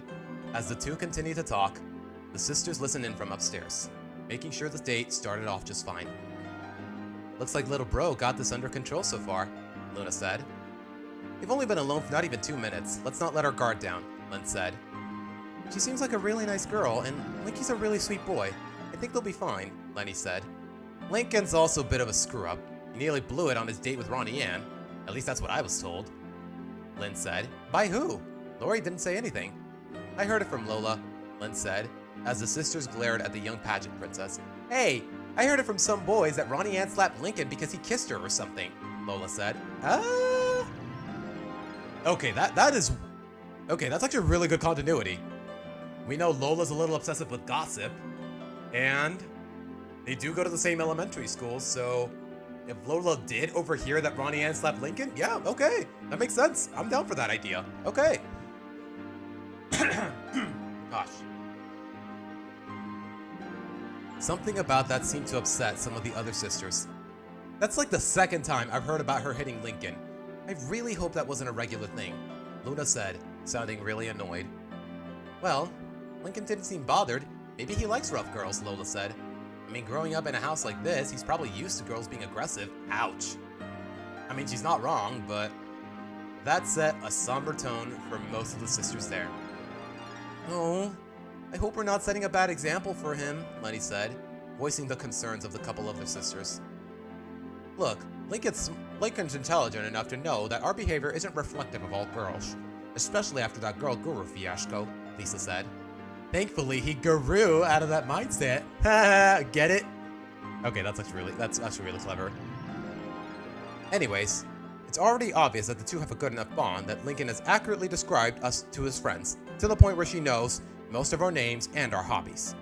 Not enough if she couldn't figure out my name. So she missed one name. We're a house of 11 siblings. Think my friends know all of your names? Roxanne actually mixed up Lisa and Lucy a couple times. She did what? Oh, get over it. I got it harder being a twin. Yeah, there's nothing worse than being compared to Lola. Oh, okay, I'll stop. Lana said, much to Lola's annoyance. What was that? Lola shouted, getting in Lana's face, the other twin not backing down. Cool it, you two. Point is, she's clearly interested in at least trying to get to know us. But the point here is for Stella to get to know Lincoln. She already knows Linky, though. He wouldn't invite a stranger over. Luna was tempted to remind her of the time Lincoln did just that, but she didn't want the topic to derail again. What I mean is, she knows Lincoln as a classmate, and they hang out at school, and maybe occasionally after school. But it's obvious that Lincoln wants more one-on-one time with her. That's what I'm saying. And the more they enjoy spending time together, the more she want to come by. Thus, this friendship, as our little bro calls it, can evolve into romance. Our game plan is to make sure nothing goes wrong. This is a golden opportunity for us. Lincoln barely brings girls over, so we don't always have a chance to keep an eye out and make sure he doesn't do anything stupid. Hey, he did fine with Ronnie Ann when Ronnie Ann lived in Royal Woods, and he'll do even better with our help. Well, so much for not meddling. Just make sure you follow my plans exactly. But you know what? If I expected anyone to break that kind of principle, it's definitely Lynn. When did you become such a love expert? Lana asked. Call it instinct. All girls have it. Now here's the game plan. Lynn whispered the plan to her sisters, each of them knowing their role in her self-described cunning plan. I don't know about you guys, but so far I am relatively invested. Like, I don't know. There is a lot of continuity, and the writing is actually really good. You know what? I made the right call in reading this on stream. I made the right call. A half hour passed with Lincoln and Stella being really into the movie. On occasion, Lincoln would open his comic and point out a cool detail, whether it's something completely accurate or a change he found interesting. During this, Lynn watched from the kitchen. Okay, how are they making their way from the stairs to the kitchen without Lincoln suspecting anything? That's a bit of a plot hole, but you know what? I'll let it slide. Then glanced at the twins and gestured with her hand for them to do their thing. The twins nodded and that's a typo, and grabbed the teddy bear by its arms and started pulling on it. It's mine, give it! No, I want it! The two argued and pulled at the stuffed animal, leading into the room where Lincoln and Stella were watching this movie. And it's already been 15 minutes. Oh my gosh.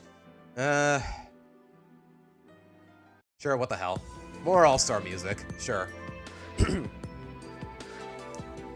Oh my gosh, I need some more water. Hold on, guys.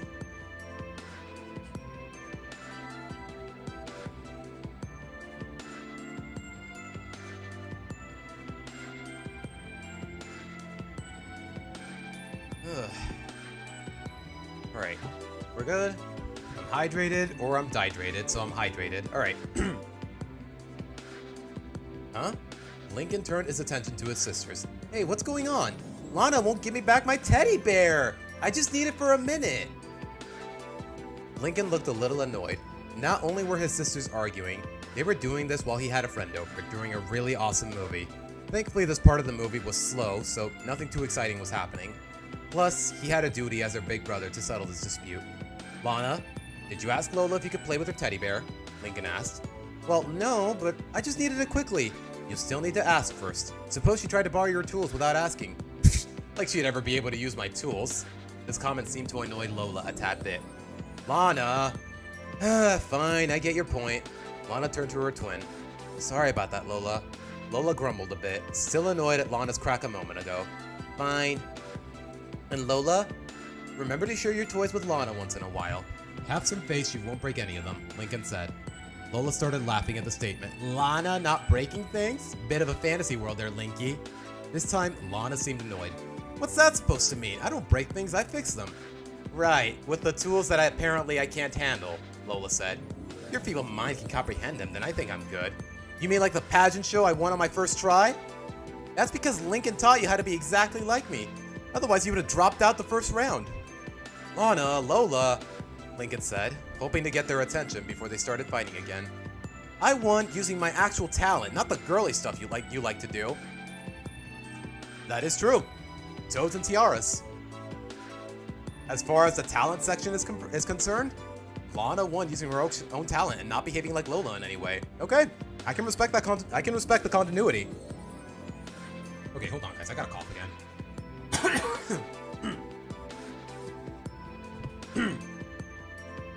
Seemed more like a pity prize. That and my reputation was grand enough to cover for your sorry excuse of a performance. Like anyone really wanted to see you scratching your butt in the rhythm of a frog croaking. Are they always like this? Stella asked Lincoln, looking a little concerned. Lana got in Lola's face. You want to go, princess? Bring it on, you grease monkey. Okay, that's actually kind of funny. Lincoln then tried to separate them again, holding his arms between them. It wouldn't be easy. It wouldn't be so easy this time since the twins were faking the argument this time. Not that he knew they were faking it all. Stella looked concerned seeing her friend attempting to separate these two aggressive girls. Do you need help, Lincoln? No, I'm good. Besides, keeping them separated isn't exactly the safest thing to do. Fortunately, Lincoln would receive help in the form of Luna and Luann, each of them grabbing a twin and pulling them apart, with Luna grabbing Lana and Luann grabbing Lola. Whoa there, getting a little ratty there, aren't you? We got this, Link, Luann said, picking up the teddy bear as well. We figured you couldn't bear any more fighting. Okay. Stella laughed a bit at Luann's puns. I wish I had a sister like you, Luann. Marry Lincoln and technically we would be sisters. Oh, okay. Hey, yo. Girl, they're like 12. Slow down. Luann said, giggling a bit, though stopped to think. I gotta work on that one. Lincoln blushed at Luann's pun. Aww. Though that feeling of awkwardness was only matched by his annoyance. Are you done? Like a fine steak. Getting a facepalm from her siblings. Okay, I'm not gonna lie, guys. I don't get the fact that most of the time the loud siblings are just groaning at Luann's puns. Like, I don't know. I used to be the kind of person who would groan at the mere sound of a pun, but once Luann grew on me, I was like, "Aw, these puns are really cute." Not to the point, not in a way, not. It used to be like, "Oh, Luann made some puns. Oh, that's basically her whole personality." But nowadays, like, I don't know. Luann is just, she's really grown on me, and I don't regret it, more or less. Let's go, sis, Luna said, leading with her sisters. Lincoln sighed in slight irritation, then turned back to Stella. Gotta love my sisters. It looks fun being around them.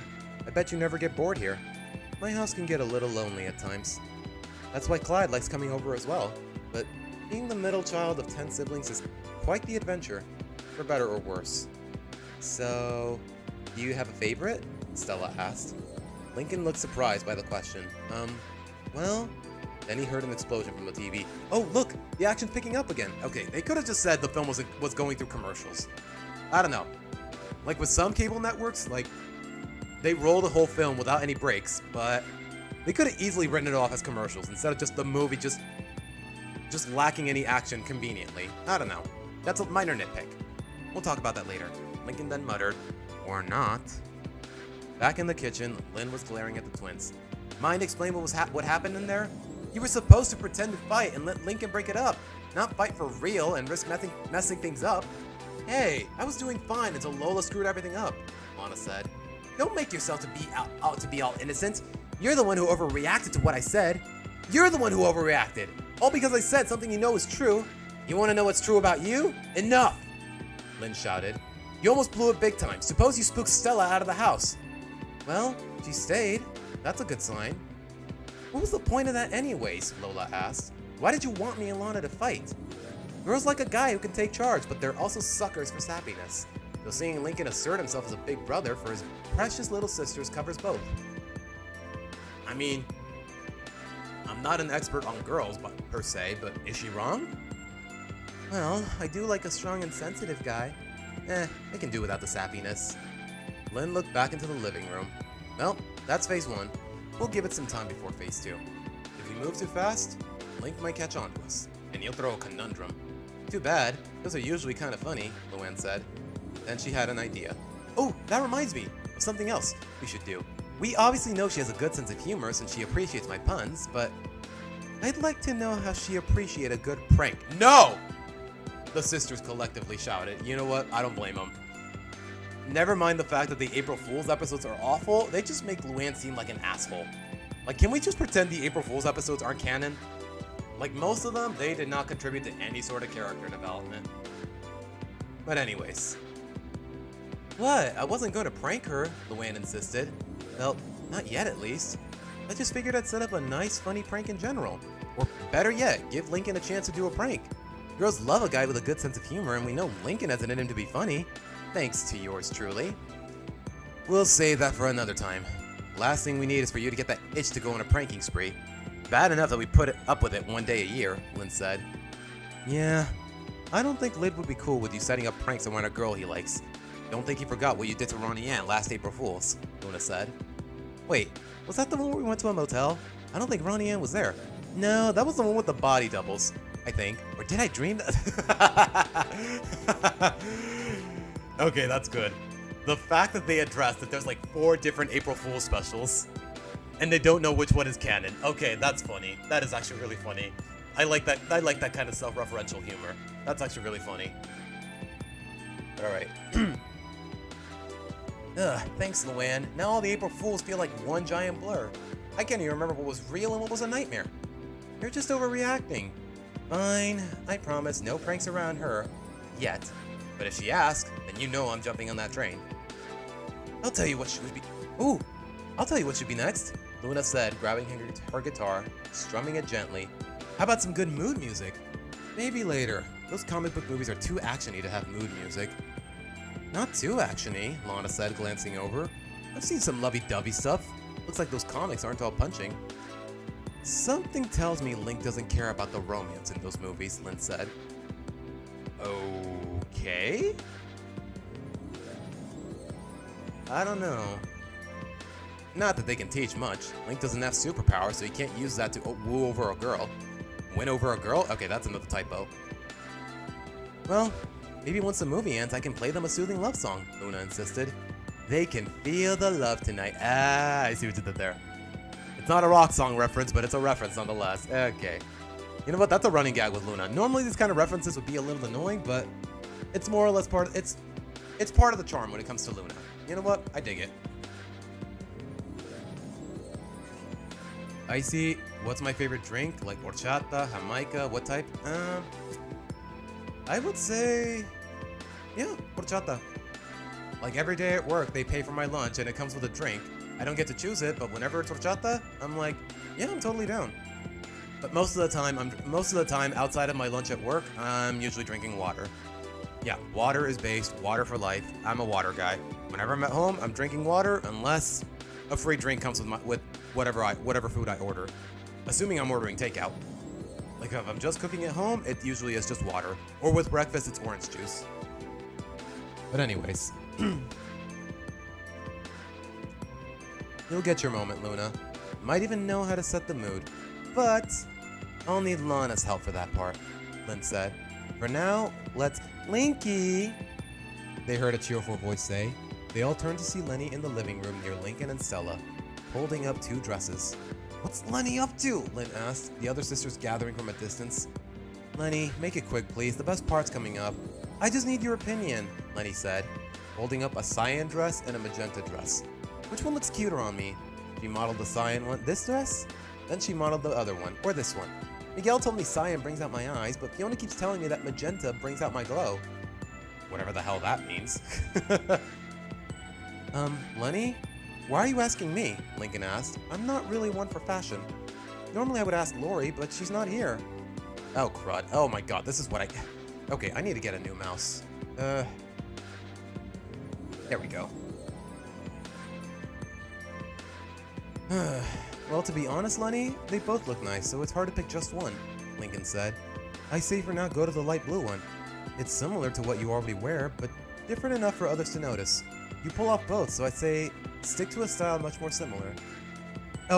Gosh, you're right. This one looks a little better on me. It's settled. Thank you, Lincoln. You're welcome, Lenny. So, you have an eye for fashion? Stella asked. Not really, I'm just being honest. Lenny can make anything work, so it really didn't matter which one I chose, Lincoln said. I say you know fashion. You really pulled off the hipster look a couple weeks back, Stella said. What hipster look?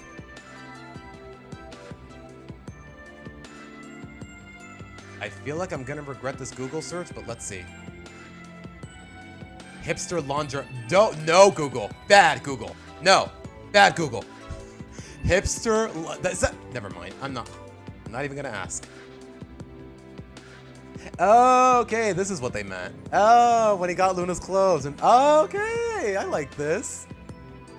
That's actually a really... Okay, I remember this. From Predictability. Okay. That's a really nice callback. Okay. I see what you mean.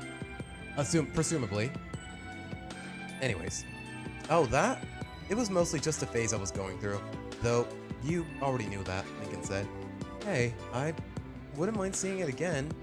Kinda look like a rocker. It's such a cool look, Stella said. Okay. Would I be pushing it if I don't know. In my headcanon here, I think Stella's blushing when she says that. I don't know. Like you just gotta sow the seeds a little more. This like I appreciate how the romance is growing, but I would appreciate it if they would sow the seeds a little more. A little more, not better, just a little more. All right, Luna shouted, then got pulled aside just as Lincoln and Stella turned around to see where the noise came from. Shrugging, they sat back down and focused on the movie, just in time for the best part Lincoln had mentioned. Ease up on the noise, Luna. Sorry, but you heard her. Little bro pulls off the rocker look. I can totally help him shop for the right style. And I suppose you're gonna teach him to play guitar while you're at it? Oh, I would love that. Plus, it's not too far off. I bet he'd love to learn a Smooch song. We know he loves Smooch. And Luna knows he loves Smooch. She got a whole Smooch private concert just to make him happy. Like, I don't know, man. I appreciate the callbacks here. Guys, we're getting ahead of ourselves here, Lynn said. I know you're desperate for Lincoln to be your apprentice, but try to focus on the task at hand. Don't be jealous because he's more likely to share my interests with me than he would with you, Luna teased. I'm working on it, Lynn shouted, then covered her mouth, not wanting Lincoln or Stella to overhear. Meet back here in an hour. I have another plan in mind. The sisters nodded, then went to do their own business until the time came. The movie had finally reached its finale, Stella looking at awe of what she's seen. That ending, so amazing. Too bad we have to wait for a while for the next movie, but it leaves a lot to think about. She turned to her friend. Don't you think so, Lincoln? Lincoln? Lincoln seemed to be sobbing at the movie. One-Eyed Jack. Lincoln? Are you alright? Stella asked. Lincoln snapped out of it. What? Oh, sorry. I forgot how sad the ending was. No, it's fine. I thought it was really sad too, but that's what makes the movie interesting, Stella said. I mean, if it was always a happy ending, then it wouldn't be as special, just like the Galaxy War movies. As far as Nickelodeon canon is concerned, that's their name for Star Wars. Okay, because in iCarly, Drake and Josh, they all call it Galaxy Wars. Okay, that's subtle, but it's clever that you went with that name in particular. Okay. Exactly. Wow. It's great to have someone who likes the same stuff as me. Besides, well, Clyde. Lincoln said. Oh, speaking of Clyde, he was actually 10 times worse when he saw the ending of this movie. He's a big fan of One-Eyed Jacks. I know he's a big fan of One-Eyed Jacks, and that's not too surprising, Stella said. I was partial to the big action scene myself, especially the awesome music track that played. One time I asked Luna if she could play the songs from the movie. I was pleasantly surprised that she agreed to do so, Lincoln said. Turns out, she liked it just as much, even if she's not into the hero stuff. I still think it's so weird that none of your sisters like this movie. Are you sure they hate it, or do you just think they do? Stella asked. Honestly, I don't even know, Lincoln said. I mean, Lana might sit through it. Luna does like the soundtrack, and Lenny called their costumes cute, but my sisters just don't like comics or anything nerdy, as they would put it. Let's see. It's one thing not to like something, but surely your sisters are supportive of your hobbies. No, they are not. Unless they have something to gain from it, they're really not. I guess it's on and off sometimes. I mean, they'll laugh at me for wearing Ace Savvy costumes, but then they're helping me get a comic book in for a contest, Lincoln said, then tapped his chin, though they did have something to gain from that. Or they did that because they love you? Stella pointed out. Aww. I won't rule that out. Aww. Stella giggled a bit. So tell me, what is it about Ace Savvy that you really like? I'd really love to hear your opinion. Lincoln felt a surge of excitement. Finally, he can explain in full detail the greatness that is Ace Savvy. Okay, you know what? Pop off, my boy. Pop off. Pop off. Geek out, man. You've earned it at this point. At least to someone who wasn't already a huge fan. Let me start with issue 1, in which Ace... Suddenly the lights in the room began to dim. Huh? Does this usually happen? Stella asked. Only when we don't pay the bills, or whenever one of my sisters causes a blackout, Lincoln said. And me that one time. How would they... Suddenly, they heard some slow, relaxing music from an acoustic guitar.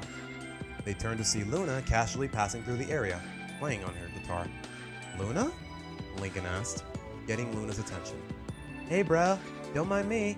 I'm just practicing that love song from before. Want to hear a sample? Luna asked. Actually, I want to know what happened to the lights. Who knows? Just go back to what you were doing. I'm just going to play the song. Lincoln raised his eyebrows and turned to Stella. So I think now would be a good time to... Okay, how the hell am I supposed to perform this? How the hell am I supposed to perform this?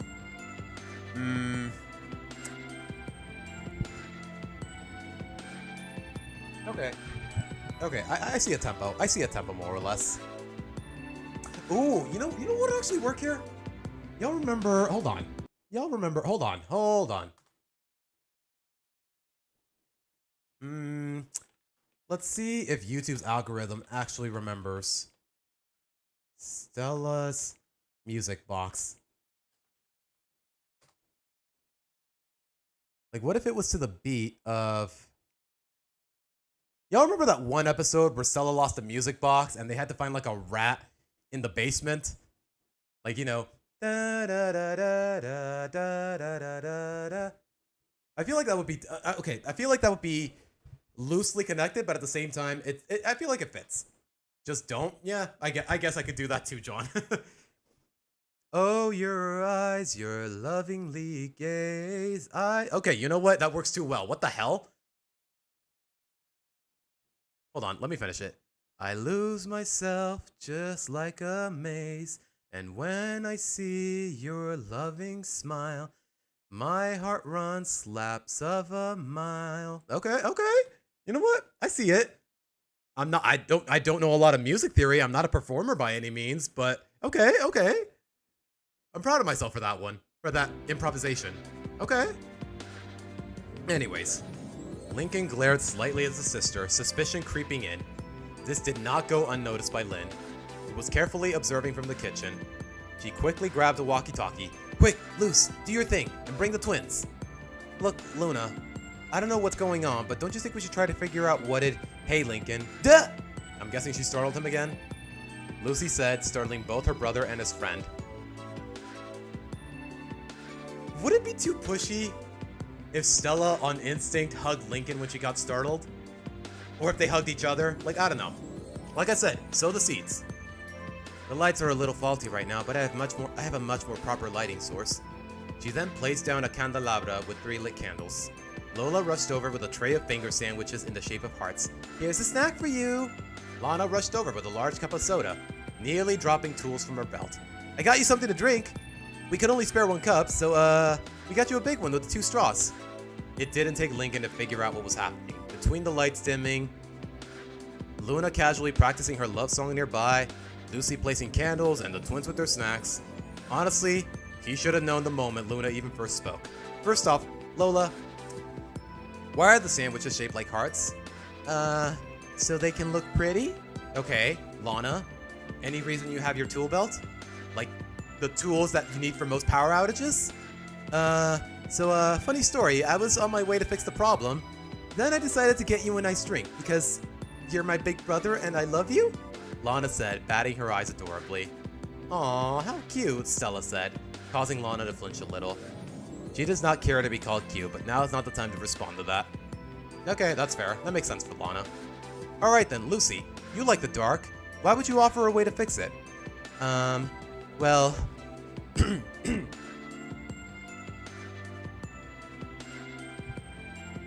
At least you don't saying you give love a bad name. Okay, John, you are milking that joke, my guy. But still. Well, I'm sure you don't want your guests to be stuck in the dark. Uh-huh.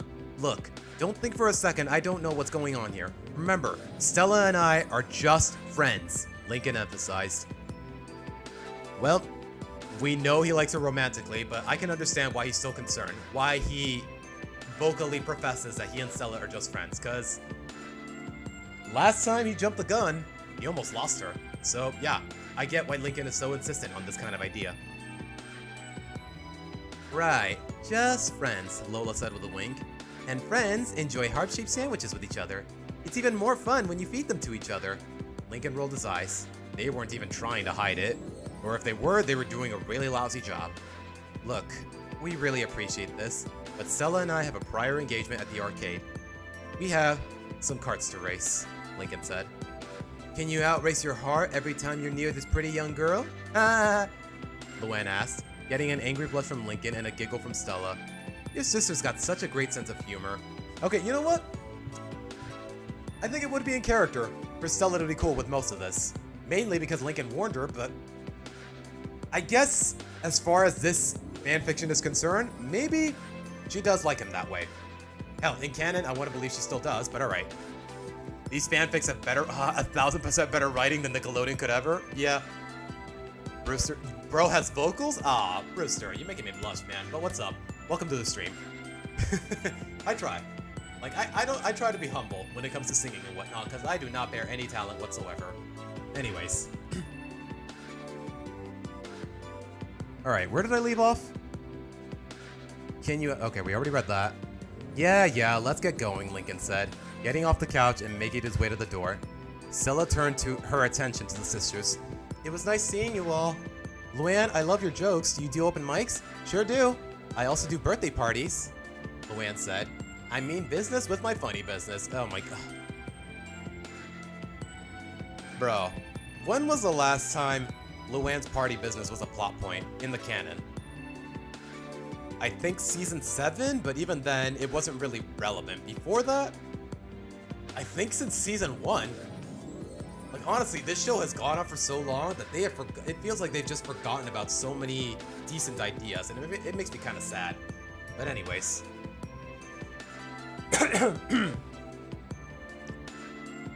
Alright. Is there an age limit? Stella asked with a glimmer of hope in her voice. Not at all. I mean, I mostly get younger kids, but I have entertained for older clients, including teenage emos, Luann said. Then handed Stella a card. Okay, that's a typo. Let's keep in touch. Huh. Kinda curious that Stella, out of all the Loud sisters, she seems to be the most fond of Luann. I'm not saying it's a bad choice, it's just really interesting. Will do, Stella said, then turned to Luna. I like that song you sang. Is there more? A little. Still working on it. I'll let you know when I'm finished. I could use a full review. Hey, yo, hold on. Stella actually liked the love song? Okay, I see you. I see you. Rob, Master Rob. What was the author's name again? Master Rob. I see you, big dog. Sowing the seeds, like I said. Stella turned to the twins. You two are probably the cutest girls I've ever had the honor of meeting. Why, thank you. But I'm cuter, right? Oh, I could never pick between you two, Stella said, rubbing both of their heads. Aww, that's actually really cute. Wouldn't bother me. Stella turned to Lucy. It was nice seeing you all as well. Hope I can hear one of your poems sometime, Lucy. You will not be disappointed, Lucy said with a hint of a smile. Aww. You know what? Even though Lincoln sisters are pushy, in this kind of situation, I totally buy their supportive behavior. Like, they might not have the best approach at it, but you can tell that it means well. You can tell that this was written with a semblance, with a lot of respect for the show and for the show's continuity.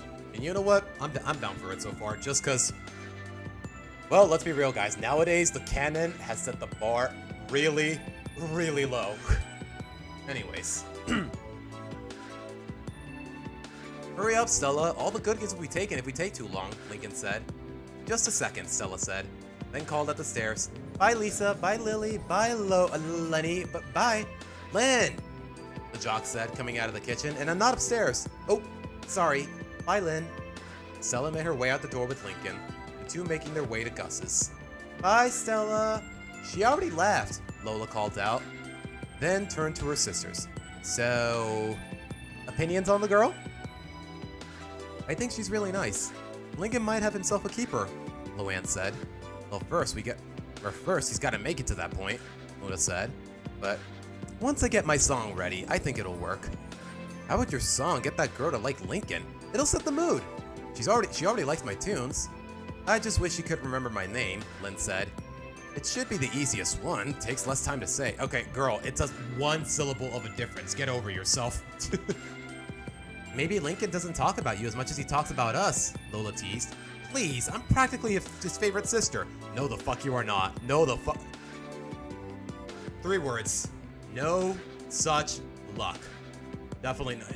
If Lincoln did have a favorite sister, I don't think it'd be Lynn. Let's keep this between you and I, Icy, because there's a comic that Luna goes crazy over Lincoln. I don't recommend it. Don't. It's kind of like a yandere see. I will say this though, guys. As far as fan content of this franchise is concerned, I'm not gonna read or look into anything that would get me demonetized on YouTube. Plain and simple. Or I can at least risk getting demonetized. But anyways. Huh? Since when are you his favorite? Luna asked, the other sisters leaning in, waiting for an explanation. Well, we're closest in age. He helps me practice my sports. We used to take baths together. How does that help? You're also the meanest to him, though. What? No, I'm not. Lola is. Me? You're the one who constantly picks on him, shoves him around, and calls him stinkin'. Well, you blackmail him any chance you get. Hey, I blackmail all of you. I'm just treating him the same way I would treat any of you. Besides, at least I tell Lincoln that I love him. She actually has. When was the last time you told him that? Okay, that is definitely a big complaint I have about the show nowadays. How often do the Loud Sisters or Lincoln say, I love you, or anything along those lines? Just any line that shows that they care about each other. Like, it's so simple, but at the same time, it really undermines a lot of the emotions in the show when you don't implement that sort of idea often. Anyways. I'm trying to toughen him up. Being surrounded by girls is taking a toll on his masculinity, Lynn said. He should know that I'm trying to help him, not belittle him. Everything I've done for Lincoln is for his benefit. I mean, so I may have shoved him around, so I bust his chops a bit, and maybe I call him stinkin', but that's just a term of affection. I mean, have I ever done anything really bad to him? 2 words. Thank you, Lucy. Thank you. Bad luck. Lucy said, getting a gasp from the other sisters. That wasn't our finest moment, I'll admit. Okay, we're actually addressing the bullshit behind no such luck. Okay, I can get behind that. Lynn said, but he did lie to us, so call it karma. I call it stupid. I can't believe I let you trick me to thinking it was bad luck, just because you were being a sore loser, Luna said. I can't believe she tricked all of us, even Lisa. I should have consulted the spirits. Then it would have prevented my brother from needless torture, Lucy said. Look, it's in the past. Let's let it stay that way, Lynn said. Look, I'm the one coming up with the plans to get this girl to like Lincoln. Plus, if this works, he'll owe us all one. It sounds like something we'd all like to have, wouldn't we? Well, I have a lot of dirt on him, so it's not like I need any leverage, Lola said, getting a glare from the other sisters. Fine. I suppose him doing what I say because he wants to would make things much easier. She looked aside. Plus, I do want Linky to be happy. He's always the most caring when he's happy. Aww. Same. Lincoln should feel the same happiness when I feel when I'm with Sam. Bro, Luna, girl, leave your lousy excuse of a girlfriend out of this. That's all I'm gonna say. I'm sorry, guys. Y'all already know how... You know what? For lack of a better term, y'all already know how garbage I think Sam and Luna's relationship is. And me with Benny. And you know what? I don't think you needed this kind of line anyways. Ooh, that gives me another idea. Wow, it's already over? Damn, it's already really been a half hour? Oh, gosh. Okay. What do we want in the background now? We already played Bramble Blast. We already played Frontier Village. Ooh, I have an idea. Heresy. How long does this go on for? 5 minutes? Alright, I can live with that. I'm surprised I haven't gotten any ads, but then again, it's just music. Welcome back, Brewster. Not gonna lie, the guy in the Moon Goats... the guy in the Moon Goats band would be better with Luna IMO. Honestly, I think Luna's fine just staying single. Anyways. Ooh, that gives me another idea, Lynn said. Can you say triple date? It nearly worked when Lincoln and Laurie took Bobby and Ronnie Ann to John Juan's. Speaking of Laurie and Bobby, we should ask their help too. I'm sure they wouldn't mind, Luann said. That's if Bobby's alright with Lincoln dating a girl other than his sister, Lana said. Come on, Bobby's a nice guy. He wouldn't be like that. I wonder what they're doing now. At the city, Lynn Sr. and Carl... okay. Bit of a crossover episode. Okay. More or less. I freaking knew she's gonna say that, but I just truly doubt it. Freaking Luna. Yeah. I don't know. I guess it's a fan fiction about romance. I guess she was bound to bring up her lousy excuse of a love interest. Anyways. At the city, Lynn Sr. and Carlos Casagrande are working together to bring in some crates into the bodega. Wait, why would Lynn Sr. help with that? Carlos's 2 sons, CJ and Carl, were also helping, along with Ronnie Ann, although Carl was less interested in working and more interested in gawking over Lori. Okay, we do know Carl has a bit of a crush on Lori, who was having a conversation with Carlota. As Ronnie Ann was moving a crate, she noticed an odd situation. Her brother Bobby somehow got stuck in the cooler again. Okay, that is a bit of a running gag in the Casa Grandes. Bobby accidentally getting stuck in the freezer. Dude, seriously? Please let me out, Bobby pleaded. She was about to, but her grandpa passed by. Roberto got himself in there. He can get himself out. Ronnie Ann shrugged it off. Sorry, bro. You heard abuelo. But it's cold. Carlota shook her head at her cousin's incompetence. Sometimes I wonder what you see in Bobby. I mean, he's really sweet and all, but he's not always much in the brains department. I'm kinda used to it from my sister Lenny, Lori said. But I really don't mind. Like you said, he's really sweet, and that's all I care about in a guy. Aww. You must have the patience of a saint to endure that. It must help having such a large family. Well, it's not easy. My sisters and my brother can drive me up a wall sometimes, Lori said. Speaking of Lincoln, why isn't he here? Doesn't he usually come with you when you come by? Figured he'd want to hang out with Ronnie Ann, Carlota said. Well, with all the stuff my dad brought, there wasn't much room in Vanzilla. Wait, what stuff? I see in French, Jean is John. Yeah, I know. Isn't that how I pronounced it? Anyways. Plus, Lincoln had plans today, and this was short notice. 2 factors helped him weasel his way out of coming. Probably because he knew there would be physical labor, which my brother fails at. Okay, come on, guys. Lincoln is not that wimpy. Well, he is kind of scrawny, no offense. Maybe that's what my grandma always wants to feed him. Okay, that's a cute touch. Maybe he just needs more exercise, something my sister Lynn has tried to do, and failed. Still, I think he would want to see Ronnie Ann, and she'd love to see her boyfriend. Lori giggled. If Lincoln were here, he'd insist that he wasn't her boyfriend. Sometimes I wonder if the two are just trying to hide their feelings for each other. They'd look so cute together. I really wish Lincoln would just come clean. When was this published? I said late 2019. I think we know at this point that Ronnie Ann doesn't like Lincoln that way. Did Horoscope air yet? Hold on. The horror... Just out of curiosity. Okay, this fanfiction was published in July of 2019. This is November of 2019. Okay, not yet. You know what? You work with what you got. Anyways. Well, next time you come down to bring him along, maybe we can get this ball rolling again, Carlota said. Honestly, I should have brought him along this time, Lori said. Better than watching some movie marathon with his friend. Friend? Oh, that boy that had a crush on you? Yeah, had. Wait, did my internet crash again, or are you just making a joke, John? No, my internet should be fine. I haven't dropped any more frames, by the looks of it. I have to go, man, again? Alright, George, thanks for stopping by. We're almost done with the chapter anyway, so I should be wrapping things up soon. And you know what? I may as well loop this. You know what? No. Let's get to this one.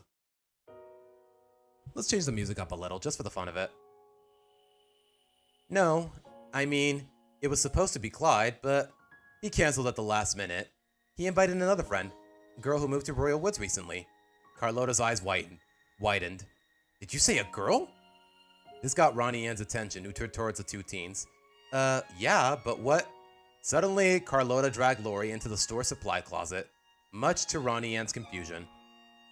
I wonder what that was about, Ronnie Ann said, then shrugged it off before strolling away. Probably some teen drama. At least Carlota's with Lori and not me. I really don't care who said what at her school. Her school? Okay, that's a typo. At her school. Low-key, this is a nice palate cleanser after reading Requiem for a Loud. This is a good palate cleanser in general, for being exposed to the Loud House. and whatever it's become. Carlota? Lori asked, why did you drag us in here? It's so dusty. Doesn't your grandpa... You let your little brother bring a girl over? Yeah. He said it's just a friend of his, so... Are you sure they're just friends? What if it's something more? Come on, Lincoln told me that they're just friends. He already tried wooing her once and she said she wasn't interested. He wooed her? Carlota shouted, looking unhappy. He's supposed to be dating Ronnie Ann, and he has his eyes on other girls. Now, Carlota, come on. Why didn't you stop him? You can't let him go around and pick up girls like this. What would Ronnie Ann think? Look, I know that Lincoln and Ronnie Ann would look cute together, and yes, I would love more than anything for them to get together, but it's his call, not mine, Lori said. He says Ronnie Ann isn't his girlfriend. Ronnie Ann insisted that Lincoln wasn't her boyfriend. If they're not dating, then I can't just tell Lincoln to not date other girls. Okay, that's some nice development. Why not? That's a really big contrast from a couple seasons ago, where she forced him to go on a date with her. Why not? You're the older sister, aren't you? What, do you do this to Ronnie Ann as well? I don't have to. She's already waiting for Lincoln. Your brother just needs to make the first move. Technically, he already did. He kissed her twice. I know, because I was there for both, Lori said. Look, maybe they had something, but I don't think they were interested in continuing. Besides, they probably can't handle long distance. Remember how nervous I was having a long-distance relationship with Bobby? Not everyone can handle something like that. It's easy for me. Fortunately, what helps me is knowing that 1, I can drive to meet Bobby, or he can drive to meet me. 2, once I go to college, I'll be closer to Bobby. Lincoln and Ronnie Ann, it's not as easy for Lincoln and Ronnie Ann. Carlota sighed. Now I can see why Ronnie Ann didn't want to move here. Still, patience is a virtue. This could teach them that. If Ronnie Ann's willing to wait, why not your brother? Alright, let me explain this differently, Lori said. Let's say I forbade Lincoln from dating another girl. How well do you think that's gonna work? I can't see why it wouldn't, Carlota said. I can. First, Lincoln might not even listen to me, and even if I could get him to listen, which I can, suppose he tells my parents. We just gotta convince them. It shouldn't be that tough. I'm great at convincing my parents. Alright, let's consider the third problem. My sisters. What about them? They want him to date Ronnie Ann, don't they? They wouldn't mind, I'm sure, but if I stop Lincoln from dating another girl, it'll be a catastrophe, Lori said. First, they'll probably side with him. They don't care if it's Ronnie Ann. They're happy Lincoln with any girl. With any girl Lincoln's interested in. 2, they'll start to wonder how long before I start controlling their relationships. Luna and Luann will probably worry about me sabotaging their dating life. The younger kids will start to think I'll try setting them up with your little brothers. Now, don't get me wrong, they seem like nice boys, but it should be their choice. Come on, Lori, they like Ronnie Ann. They know her better than this girl, I'm sure. We can get them on our side, too. Carlota, please. I don't want to do this to him. He'll never forgive me if I force him into a relationship, and they'll just end up unhappy. But they're compatible, can't you see that? Think about it. You love Bobby, and out of all your siblings, his little sister is the exact same age as the only boy in your family. That's fate. You and Lincoln are meant to be with Bobby and Ronnie Ann. To be fair, she could have been, for all we knew, she wasn't interested in boys. You know, let me put it, that's a good way of phrasing it. You could have dated any one of my sisters. I don't know about that one, Chief.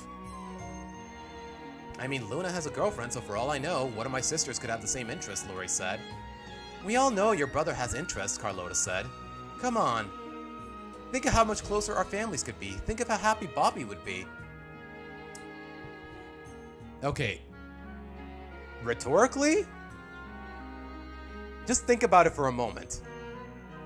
And I've mentioned this before. Would Bobby break up with Lori on the spot again if Lincoln and Ronnie Ann weren't on good terms? You know what? I want to say yes, and that's a really good incentive for Lori to actually try to rig a romantic setup between Lincoln and Ronnie Ann. Okay, I can see where this plot is going. Okay, I like this. I can get behind this, more or less. Lori began to think this over. While yes, she did say she wants Lincoln to be happy and would never manipulate his love life, perhaps a nudge in the right direction could be beneficial for all parties. Plus, if this girl really was just friends with Lincoln, then it can't do that much harm to reunite the two potential lovers. I'll think about it, Lori said. I know you'll make the right choice, Carlota said. For now, let's keep this between us. My parents, grandparents, and aunt believe that Lincoln is Ronnie. They already believe that Ronnie Ann and Lincoln are dating for whatever reason, and it's really annoying. If they find out she was hanging around another girl, they might think he's cheating. Plus, Bobby might freak out too. Right. Bobby, Lori said, feeling some uncertainty. She wants to believe this isn't a big deal. But given how Bobby's reacted to Ronnie Ann's sadness before... what did I say? What did I say? She can't help but slightly worry about how the young tomboy would react if she knew Lincoln had another female friend. Hopefully, things don't turn out too badly. With that being said, guys, that's the end of chapter 2, and it is like, yeah, it is 6:29. Perfect timing to wrap things up. So with that being said, guys, that's gonna be it for the stream. You are always together because if you split, it would be an untwin, huh? Get it? Credit from John. I don't get it. I really don't. But alright, guys, that's gonna be it for the stream. We read 2 whole chapters, we streamed for about 3 hours, and the music ended just in time, so yeah. This is a good place to wrap things up, especially because I have work in the morning. So I gotta shower, I gotta do laundry, I gotta finish my dinner, which is still standing behind me, and it's probably cold by now. But with that being said, guys, I'll be back next Saturday, same time, hopefully, to finish reading the rest of it. We still got 9 chapters to go. We still got a ways to go, guys. So how do I word this? Just look forward to more of this, to say the least. And yes, John, we are eventually going to get to It's Not Your Fault. And I don't know. I want to see what else is there in the Loud House, the fandom, that isn't too uncomfortable, more or less. Okay, I know it sounds a little ironic, but you know what I mean. But all right, guys. Take care. Don't forget to hit the like button on the stream. And I will see you guys next Saturday around 2 p.m. Pacific time, as per usual, more or less. So with that being said, guys, I'm Seabass signing out. Take care, guys. Bye.